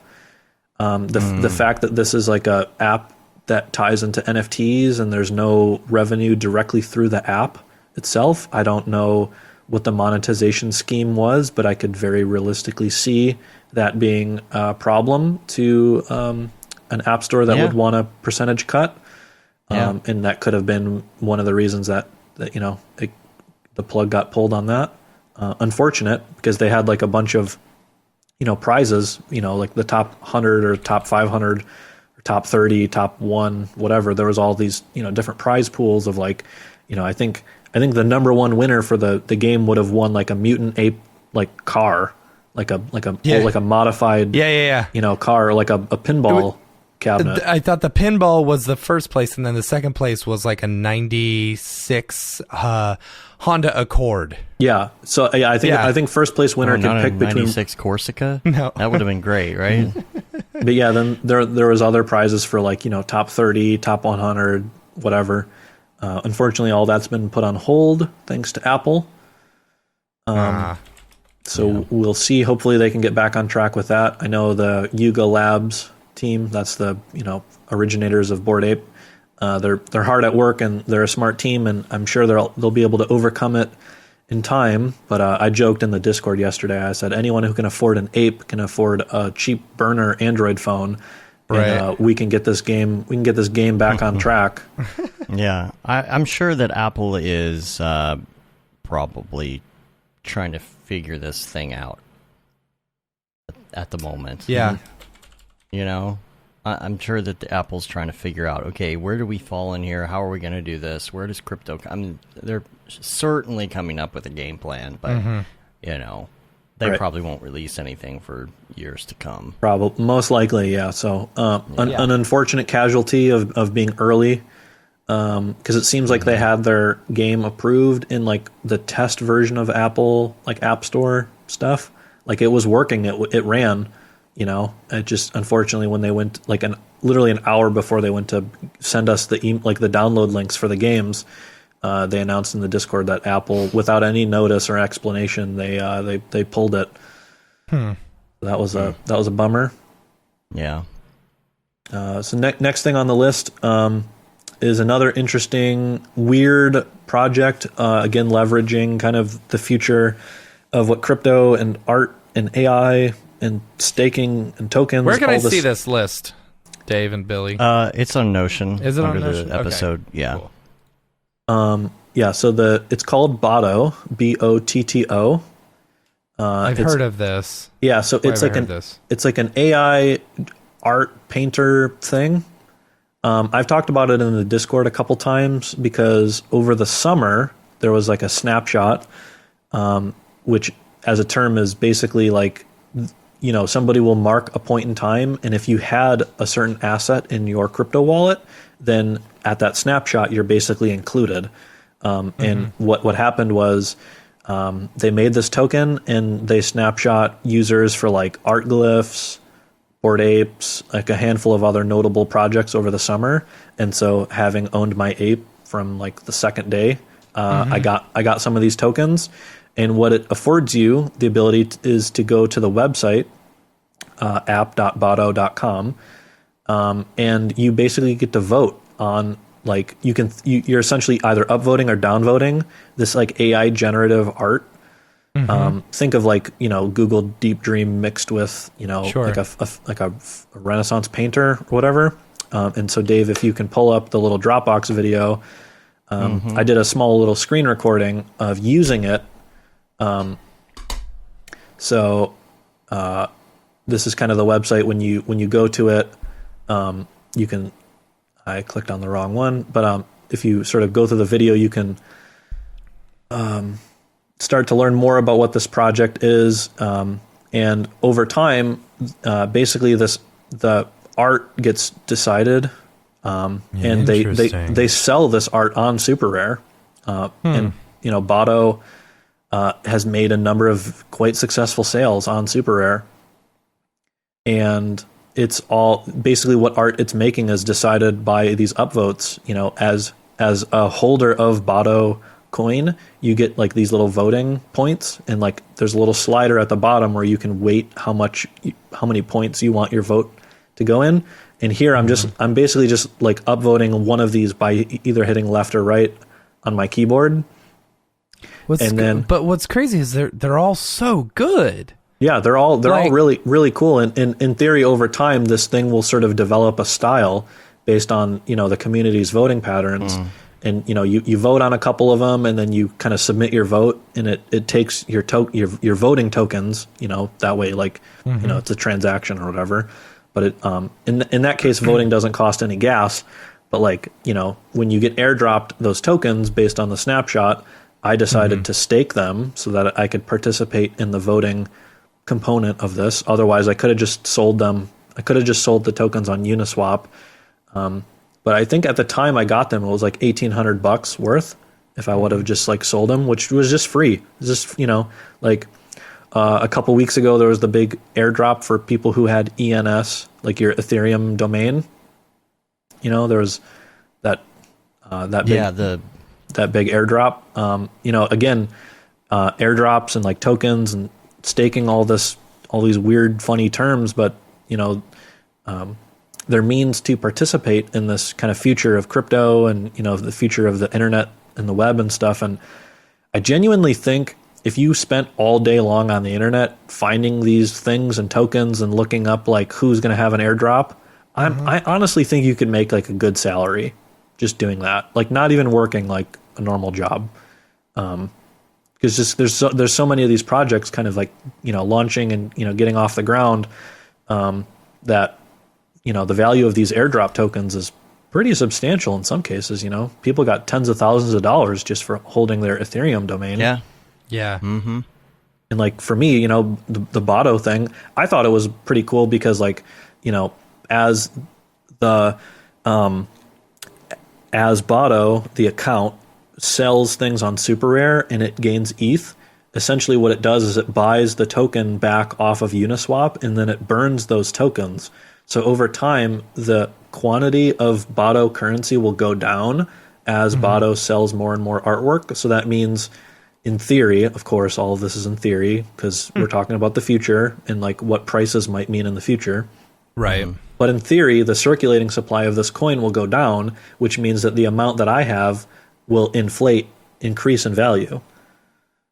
These couple hundred tokens that I got airdropped. So I think that's like a whole, again, another interesting byproduct of like owning this other token, my monkey JPEG. I was then introduced to this like crazy AI generative art project, which, it's fun to vote on things, using a little keyboard shortcut and like thinking like, oh, like what painting does that look like? Or like, what style is that? Kind of cool stuff. Billy, I hate to tell you this, but I right-clicked and saved as your ape, and now I own your ape. Oh, dang. I hope you can right-click sell that. Yeah. That's the comeback. It's a good one. Or the old Mona Lisa thing, right? Mm-hmm. I mean, I have a picture of the Mona Lisa, too, but I don't own it. Yep. Yeah.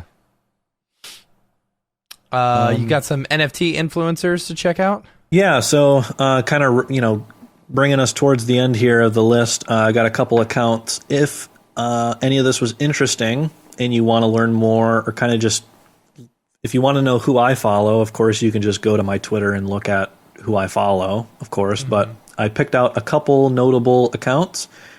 Should any of you want to jump into finding some more influencers and people who have interesting takes, the first one is Punk6529.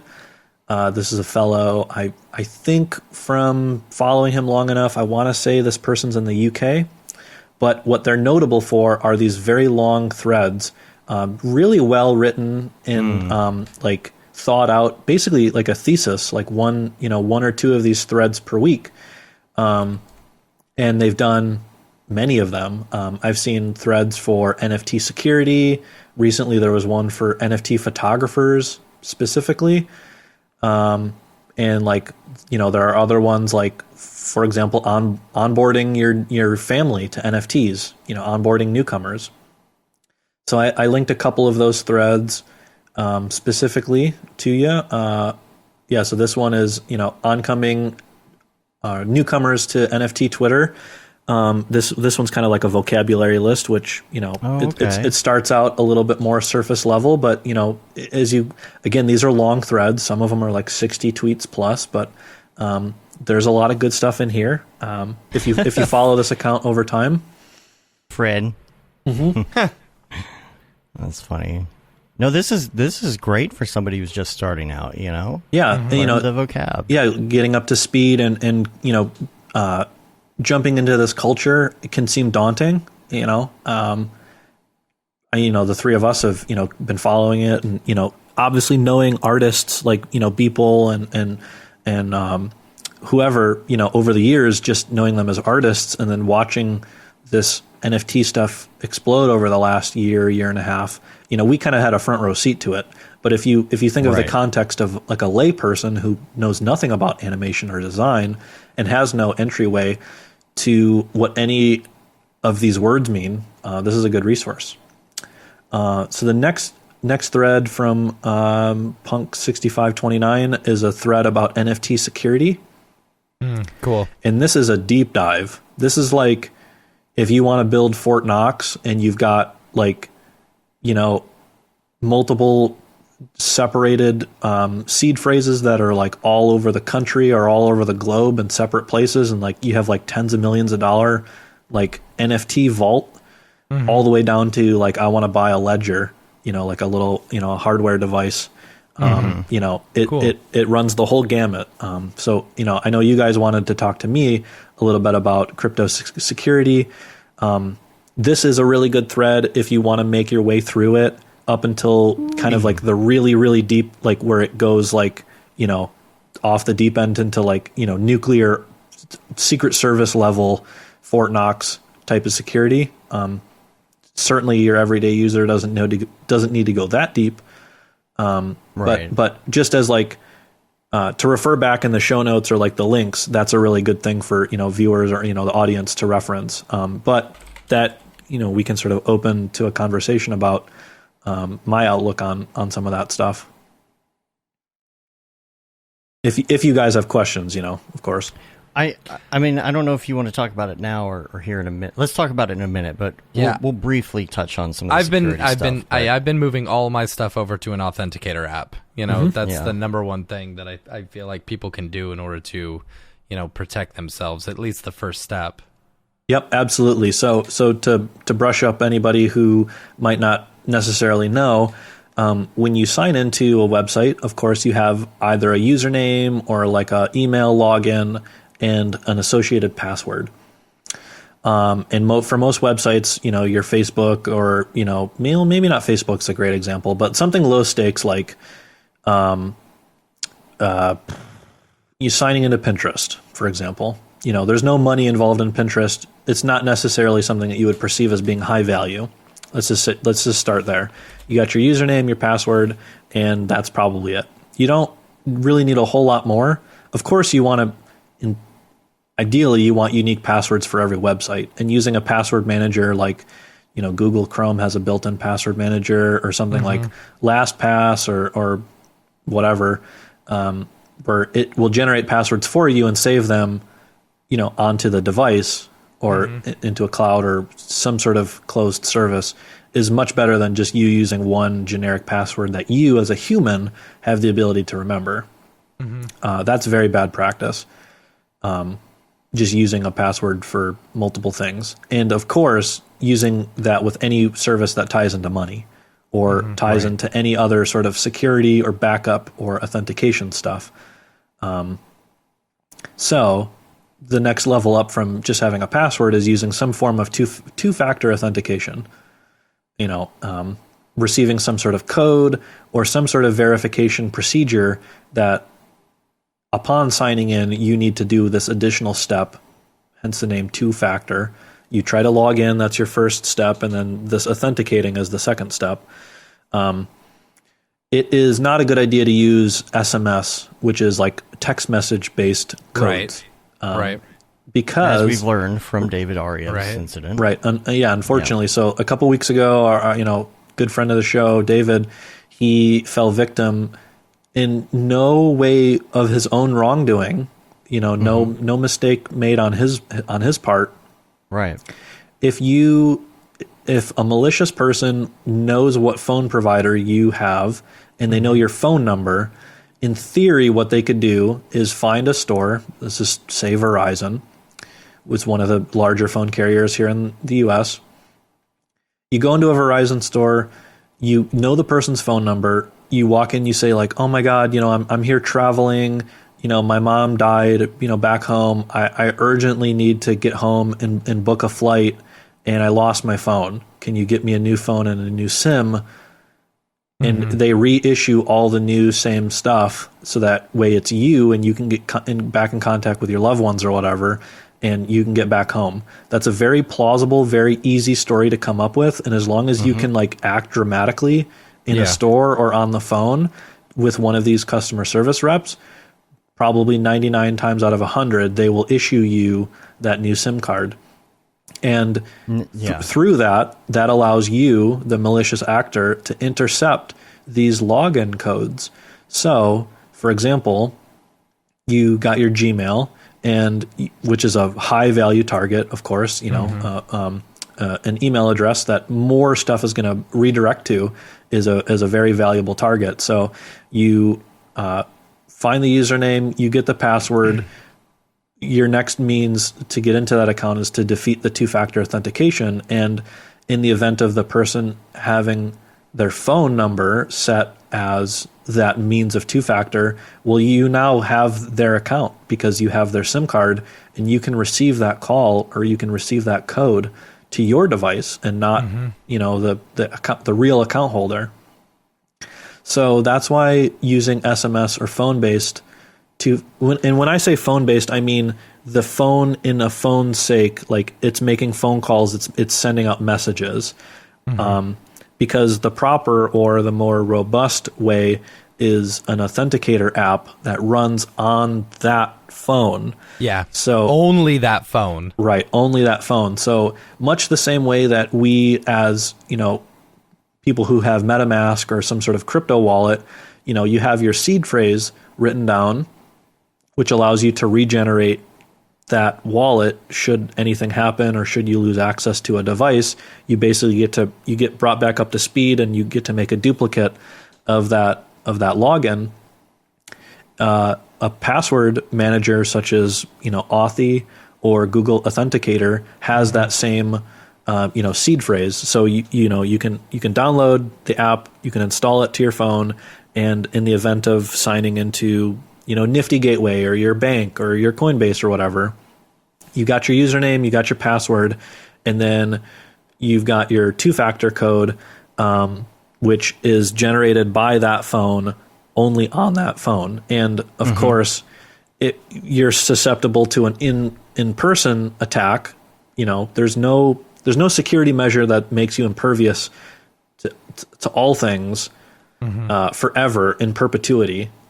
You can level up stuff by following the thread that Punk 6529 lays out, where he goes like nuclear launch code levels of security where you need multiple people in multiple locations around the world acting in tandem in order to regenerate a seed phrase. You can go that far, but for most everyday person, being susceptible to what is called a wrench attack, just like I'm going to hit you over the head with a wrench until you give me the password. Like in real life, most of us are fairly safe. It's the internet or it's remote attack vectors where we are vulnerable. Right. And so securing things where you need your person, whether it's a passcode that you know or it's a seed phrase that only you have written down, it's not saved in a Google Doc somewhere. Please, dear God, don't do that. Yeah. If you have your seed phrase, unfortunately, if you've ever typed it into a computer so much, I would make a new wallet. Let me repeat that. If you've ever even typed that seed phrase into a computer device, please make a new wallet, because you can never guarantee that if you've gotten like a keylogger or some sort of virus or something, which whether retroactively it was already on your computer and then you made this thing and they can gain access to this piece of information, or in the future you might download something which can then scan your computer or it can get into your logins, whatever. Please only have that stuff physically IRL. And ideally, stuff like seed phrases, you can get a piece of metal. There's a device called crypto steel, which is kind of like a little metal silver platter thing. And with that comes little words where it's fire resistant and waterproof, you know, to where like, you know, you got like your little thumb drive looking thing, like a ledger. Yeah. If your house burns down or, you know, you lose that thing physically, you know, it gets lost, somebody steals it from you, whatever.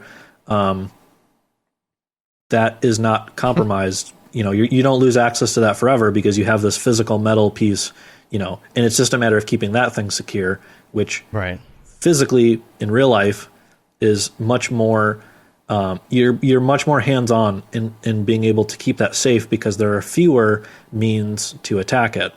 Of course, if you flaunt crypto IRL, which is kind of paradoxical because I'm saying that while I'm wearing a Bored Ape Yacht Club shirt, which I can only buy this shirt having owned an ape. So if somebody knows that, again, do as I say, not as I do in this context. Flaunting your crypto assets in real life still you're increasing your risk of a wrench attack. You know, like the joke, you know, somebody's going to stuff you into the back of a van and hit you with a wrench until you give them whatever you want to give them. This seed phrase that you probably don't remember because it's not right, but it'll be asking you where it is. Right, exactly. And you can play this game out in infinite number of scenarios, and with that comes the idea of a decoy wallet, which, like, you know, you set up let's just say you have 1,000 ETH, and you set up a second wallet that has like 15 ETH or whatever, which would be a pretty healthy payday for somebody to kidnap you and receive as ransom. You give them enough to where they buy that's the stash. The actual. And then the rest of it is like somewhere buried even further and deeper underground or somewhere. In a P.O. box, maybe. I don't know. Maybe. What about a P.O. box? You think that's safe? Well, okay, so there's an argument here with pros and cons of, like, I'm saying you should only have your seed phrase IRL, should be the only copies of it. Copy or copies, depending. Some people think a bank safe deposit box or P.O. box, some other institutional thing, is probably a decent way to handle that. Oh, I guess that's what I meant, not a P.O. box. That would be, And so like a safe deposit box at a bank, in theory, only you have access to it. But of course, somewhere, somehow, a bank employee, somebody has the ability. I mean, hell, what happens if you lose the key to that safe deposit box and they have to cut a new key? Somebody somewhere has the ability to get into that thing. Whether they should be able to or not is another story. But, you know, insider trading or, you know, like malicious people acting from within an institution is not an unheard of threat. Now, it's probably safer than, say, like I don't know. It's probably safer than what we were talking about earlier, which is like saving it to the cloud. Well, all right. A couple things. First of all, I'm going to backtrack a minute. Yeah. Do you think that doing your seed phrase and having it like engraved, do you think there's a certain way you should go about that? Number one. Number two, the other thing I was going to mention, that's what it was, was whenever somebody goes in and manipulates like an employee, it's probably safer than that. But even like a couple weeks ago, Matt and I were talking about the fact that like you could go get your seed phrase engraved somewhere, but then that person, if they know what a seed phrase is, they're going to know what it is, right? So then maybe you do half of it at the mall and then do half of it on Amazon or something. I don't know. Right. Like, but a bank would be safer than like the whole two-factor authentication thing. But like, as far as like, what do you call it? Social engineering. Yeah, but like they're saying in the chat, you stop paying for your safe deposit box or something like that, you're going to lose it, Also, the flip side of that is it is, whether this is news to you or not, spoiler, when a bank branch moves, they don't need to notify you that bank branch is closing, nor do they need to liquidate or do anything to inform anybody of any of the contents or any of the people who actively own and maintain safe deposit boxes there. They should, and in many cases they do, warn those customers, but there's no legal mandate. There's no, But they don't just get rid of it. They move it. You're talking about when they're going to move the contents. If a bank closes, they're not going to just, like, throw it all in the trash. No, and you would like to think that they would give you the opportunity to come in and retrieve whatever, they've done, but it's a very realistic outcome, and I've seen horror stories on like Reddit or whatever, separate from crypto specifically, just safety deposit boxes of people failing to be informed of that bank branch moving, and then things get lost, shuffled around. Let's just say the bank that you're at right now has 100 safety deposit boxes, so 0 to 100, and you're number 60. When that branch moves and those boxes get reassigned to a bigger branch, that bigger branch absorbs those, there might not necessarily be a clear trail of what contents go where into what boxes. And if you were to fail to be informed, whether you missed the notification, they outright didn't send you the notification, you changed, they didn't get your new mailing address, whatever, you can pick an infinite number of scenarios to where what is in what box and who has what key gets shuffled around. And whether that's you don't have access to your new box, or somebody has access, somebody who had the previously had that box has access to your box, there's again another million. There's another million different outcomes of like you, because it's not on your property and you don't have sole control over it. Unfortunately, it's in somebody else's custody, and with that comes some amount of chance that other people can gain access to it. And the flip side of this is like, if you live in an apartment, or say like you're in school, you're in a college dorm, your RA or your landlord or whoever has access to your house. And with that comes, they have physical access to where you may or may not store your physical key, or where your device, or where your seed phrase is. And so with that comes another layer of necessary security to where like bolted safe. Right. It's a time locked safe that's physically connected to where you live, or something along those lines. There are also even safes where you open the safe via an authenticator app on your phone. Like there's a lot of, there's a lot of ways to work with here, but again, just throwing out another potential security vulnerability, because like, we're talking about a Bored Ape here that's worth $250,000 at this point. Yeah. That's a very high value target. And that's exactly what they were targeting with David. Right. Yep. And if you think pre-crypto, let's just say 30 years ago or whatever, you're, a common criminal and you're trying to scope out a house to break into. Or maybe let's just say you're not even scoping out a house. Maybe you're the kind of criminal, you just break into something and you just see what you get. You know, you're going to be looking for watches, jewelry, whatever. But like, there's very realistically a scenario where you break into a thing and you have no clue what you've got on your hands. You know, that might have been fine, like however many years ago. But like now, you know, there are these websites with, you know, freaking OpenSea listing. Somebody could, you know, very realistically dox me and see which ape I have and see how valuable it is, and then wrench attack me. You know, so like just by virtue of being on this podcast, and like I don't want to go too tinfoil hatty on anybody, but like there are very realistic and valuable security lessons to learn here. You do have to think about it. Yeah, it's not too tinfoil hat. Just at least start thinking about it. Right. I mean, and you know, at least fortunately for me, I was raised by a very common criminal. You know, my dad used me as the lookout at the end of the aisle at Toys R Us so that he would, you know, pocket stuff. And, you know, he told me to whistle if I saw an employee. Like, I got a lesson in that when I was like 7 years old. And like, I've carried that with me like my whole life.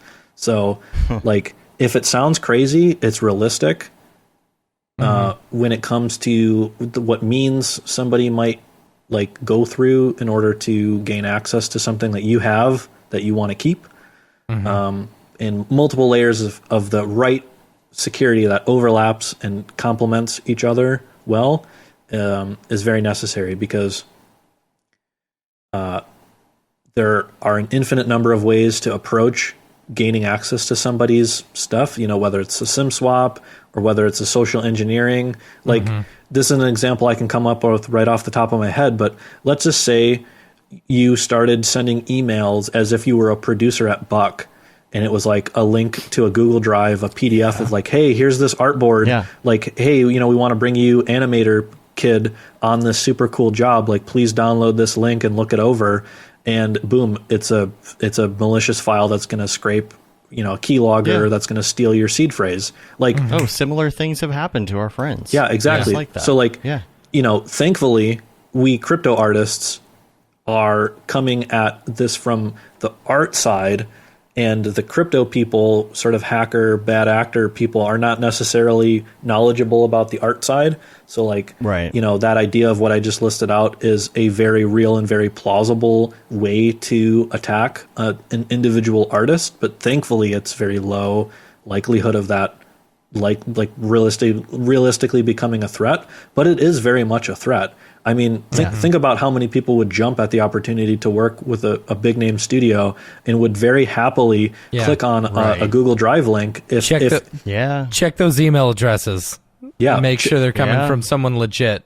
Like, And I mean, tinfoil hat, like, the bank is probably pretty secure. It's probably pretty secure. And if more secure.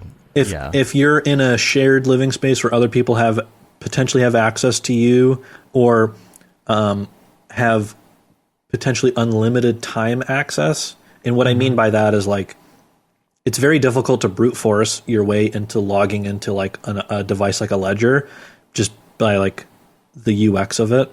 But that doesn't take years, but that doesn't trillions of years possibly, but that doesn't mean it's not impossible if they get, say, half your seed phrase, whatever. Like if you're the kind of person where it's like, I'm going to put half my seed phrase at my house and half of it at the in-laws house, or whatever, it doesn't. There's unfortunately no way that's going to be perfect, but there are some ways that are better than others, provided you know some of the parameters or some of the constraints within how this stuff works. Like understanding the sort of timeline that it would take to crack a cryptographic password or like a seed phrase, something like that. Learning about something like that, even if it's boring as an artist, it can leave you better prepared to setting up your means of defense. Because if you limit how much access, what kind of access, how long they have access to that thing, etc., you know, that's important. That's why, like, the Authenticator app on the phone generates a new password every 30 seconds. because 30 seconds is a pretty reasonable amount of time should you, the user, invoke that key. But it's almost not enough time sometimes. Right. It's almost right. Yeah. And there's a reason it's only 30 seconds, because like if that code lasted a day, conceivably somebody out there somewhere could have the computing resources to brute force that within that time window. And that's why, for example, if you live in an apartment and you have known crypto assets and you travel out of town for a week, that is 7 days, 144 hours or whatever of a potential window for somebody to make action within. And that's another thing to be realistic and be, mindful of. Not even just password stuff, but like physical access, the length of time, how many steps they might need to go through in order to gain access, actual genuine access to your asset. I didn't get access, or I had the Authenticator app. I was using the Authenticator app for a while, but I didn't really set a bunch of things to use it until after I got my new phone. And I'm wondering now, I was wondering, did I screw something up because I didn't think about it back then, as far as like moving the Authenticator app over. Like if you lose your phone, well, that's the thing, is like I don't want to open it up and show it directly on my phone because it's a QR code, but like, within the Google Authenticator app, you have the ability, should you have the phone, you have the device, it's currently physically working in front of you, you can open up a means to export that as a seed phrase effectively. So should your phone get stolen while you're out on vacation or whatever, you can go get a new device and you'll be able to import that seed phrase file, whatever, once you get back to, home base, you can get set back up and, restore and recover from losing access to that. That's very important to do while you have the device. You can't do that post, losing access. But that's something that I didn't really think about back when I did that swap, because I only had a couple things at the time that were using it. And now that I'm really into it, I'm like, okay, now I need to make sure, because I'm pretty sure that because I restored from an iCloud backup, somehow it brought that back in. Yeah, I could be wrong, that is the case. And so now I'm wondering, well, wait a minute. Now, does that mean that my iCloud backups are... I'm even curious though they're about that encrypted. Too. I wonder... it makes me worry, because I'm pretty sure that's the exact same thing that happened to me as well. It's like, okay, so if someone were to SIM swap, right, and then somehow have my access to my whatever my iCloud is attached to, backup, and be able to download that, resync it, they'd have my Authenticator app, wouldn't they? I can't speak to that. I'm not an iPhone user, so what protocol iCloud backups go through, I'm not. But you're still back. I mean, you would have to authenticate. I mean, there's like a two-factor authentication even for iCloud itself. There's a lot of layers of two-factor authentication you'd have to go through. But I don't know. Maybe not. That's absolutely worth looking into if you're an iOS user. Yeah. Well, the good thing is if you're on something like AT&T, for example, I know T-Mobile is notorious for having these swap problems because apparently nobody asked for ID or anything. But when you do anything at AT&T, they ask you for this PIN, and I'm pretty sure if you've added that PIN number into your layer of security, that even somebody at the store cannot even access your account or do anything for you until they type in that PIN number that you give them. Yeah, and so that's helpful. Yeah, I've post Aryev's incident, people have come out and figured out, like, based on your phone carrier, what steps do you need to do to enroll or to disallow other people from being able to enroll and getting a new SIM card on your account? That's necessary to look up depending on your phone carrier. I would recommend anyone in the audience go through the necessary steps to either remove the ability to get a new SIM card or limit it to in-person access only, or tie it to some sort of passcode or PIN code that can only be done that way. Because like as of right now, depending on your phone carrier, they literally only need to know your phone number and your phone provider. Mm-hmm. That's the only two pieces of information they need, plus the ability to act like emotional and like, you know, make it sound urgent and boom, you know? Yeah. Now, see, Vernon says that the app would be installed, but it would be empty. And maybe it's just been too long and I don't remember this, but like I don't remember logging back into it. Yeah, I don't remember. Maybe I opened it up on my iPad and just resynced it or something. Yeah, I don't know. But, you know, but the point of all of that is you have to have that tinfoil hat mind when you're going about this, not to be like super paranoid or whatever, but just to think a couple steps ahead, just to make sure that you're really thinking through that and saying, okay, what's the weakest link right now? Right.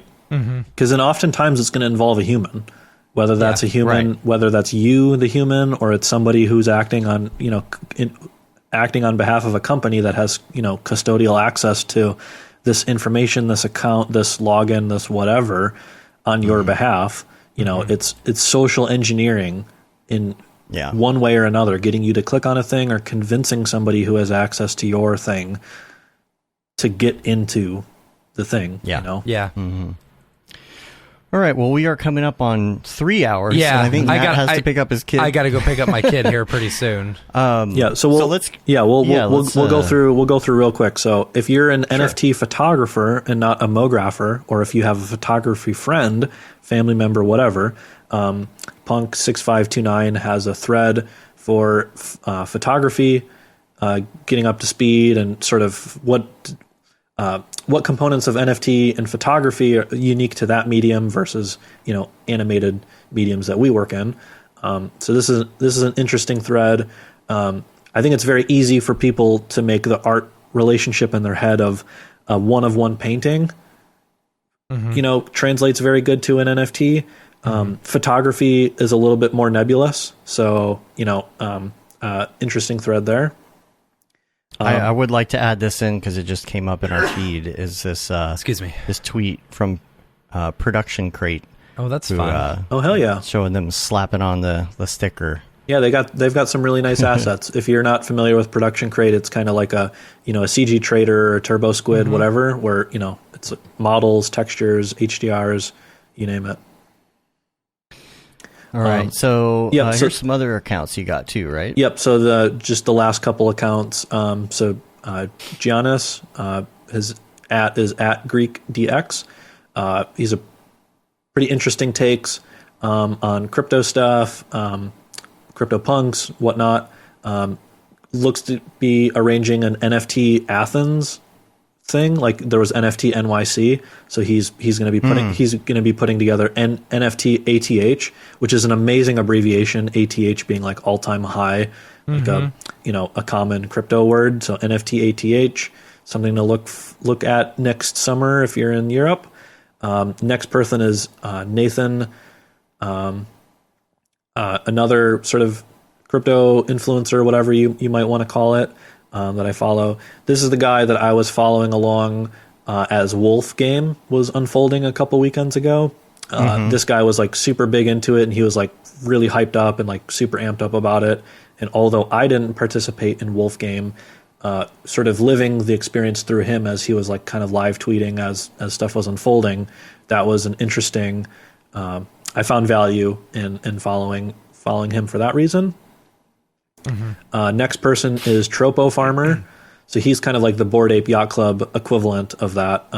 Tropo is a well-known member of a number of profile picture communities, and he's skewing a little bit towards the sort of jokey side of things where, you know, he'll joke that like if a project doesn't give him free mint stuff, then he'll like FUD that project, which he's saying tongue in cheek, but like, you know, it is sort of touching on the component of like people who get things for free, like because they're a celebrity or they have like a big following. Yeah. It's kind of, there's like a weird dichotomy there where like you're promoting this thing, but you got it for free, but then you're trying to tell other people to like buy the thing. Like when I say you, I just mean like any influencer type. Right. Because like there's no rules on like how people advertise this stuff. You know, there's no like, you know, Better Business Bureau regulation or anything. Yeah. Right. And then the last two accounts are like full on joke, like meme status. One is Satoshi NFT. So that's like, I think of it as like satire, like Satoshi Nakamoto being like the pseudonym that Bitcoin was created under. Mm-hmm. So he has this like little sketched profile picture. He just released a PFP collection of himself called MFers. Just because like, instead of using like the word like friend or whatever, he just like, he calls everyone MFer, which is just kind of like funny. But last Friday when crypto went through its like brief little flash crash, like Friday night overnight, Satoshi was just tweeting like banger after banger, just a lot of really funny stuff that I was following along with. And then the next and last person is Ratwell. If you've seen these weird cameos that people do, where like they'll hire like a actor or celebrity person on Cameo, and they'll make these poor people say like all these weird crypto words. I've seen the Gilbert Gottfried one over and over again. Some of this might be a little, who knows what we're getting into here. But yeah, Ratwell is one of the people who's kind of popular in that like sort of meme, edgy kind of like humor status. But there is a little bit of news peppered into there, like, takes on mainstream media when crypto antics bleed out into, your Fox News or MSNBC or whatever. Satoshi and Ratwell can oftentimes have some funny takes. So yeah, those are my links, and that's been 3 hours. Rock on. Nice. I knew you'd be able to talk for 3 hours. Easy. I had no doubt. I guarantee you we could go for another 2 if I didn't have to go pick up my kid from school. All good. I'm happy to be on anytime, guys. Yep. Cool. Yeah. Oh yeah. If you have, Mark. Yeah. Go ahead. Mark just. Said a good comment. Your Discord. Yeah, I've got my little Discord server. As soon as this wraps, I'll tweet out another link to join my little server. It's mostly just like what I'm up to as an NFT artist. So if you want to, I'm not trying to replace the Slack or whatever where we talk about like render engines and like all that.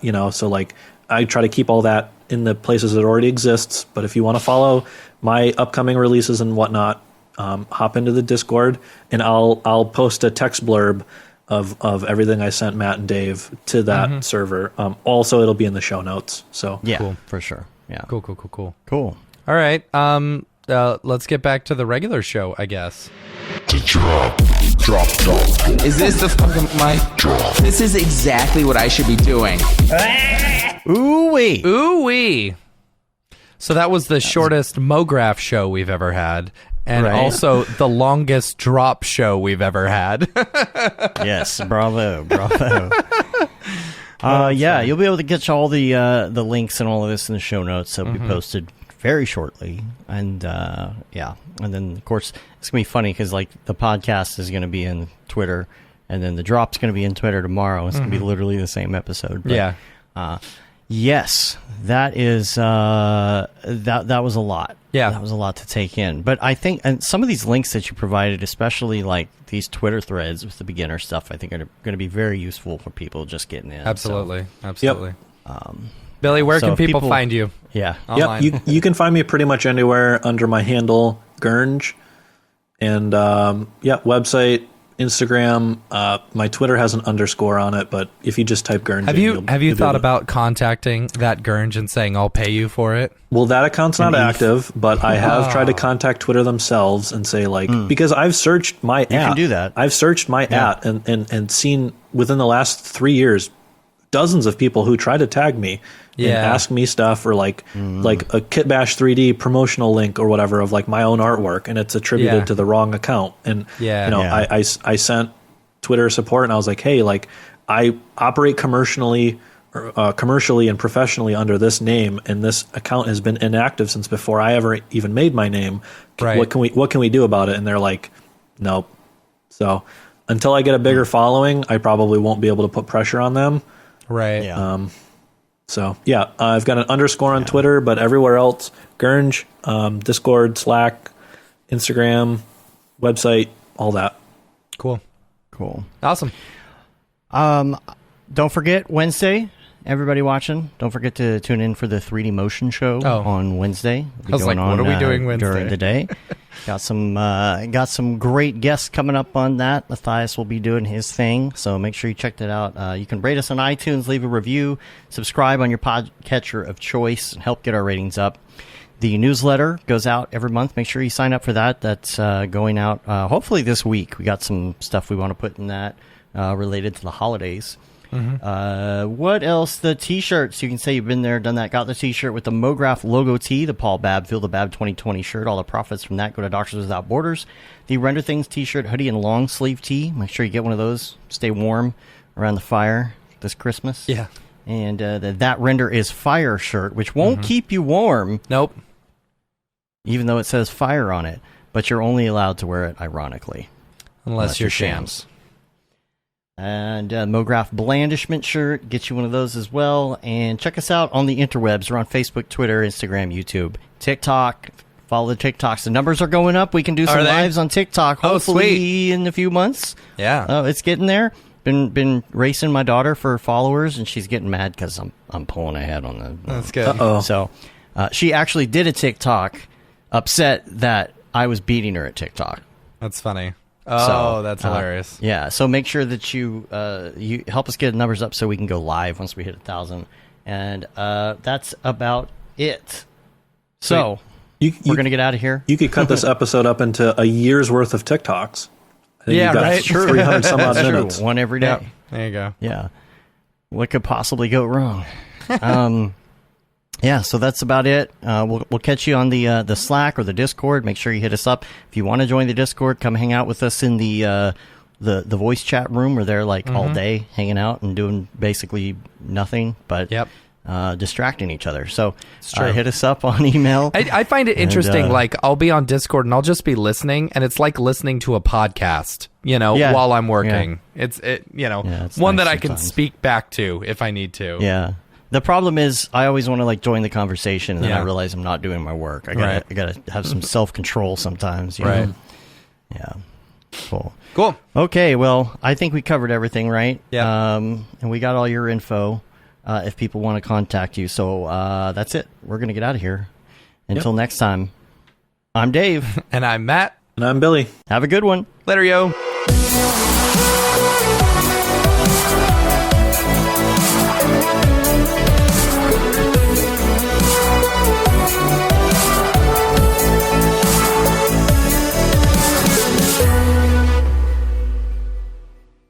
Pretty good, I guess.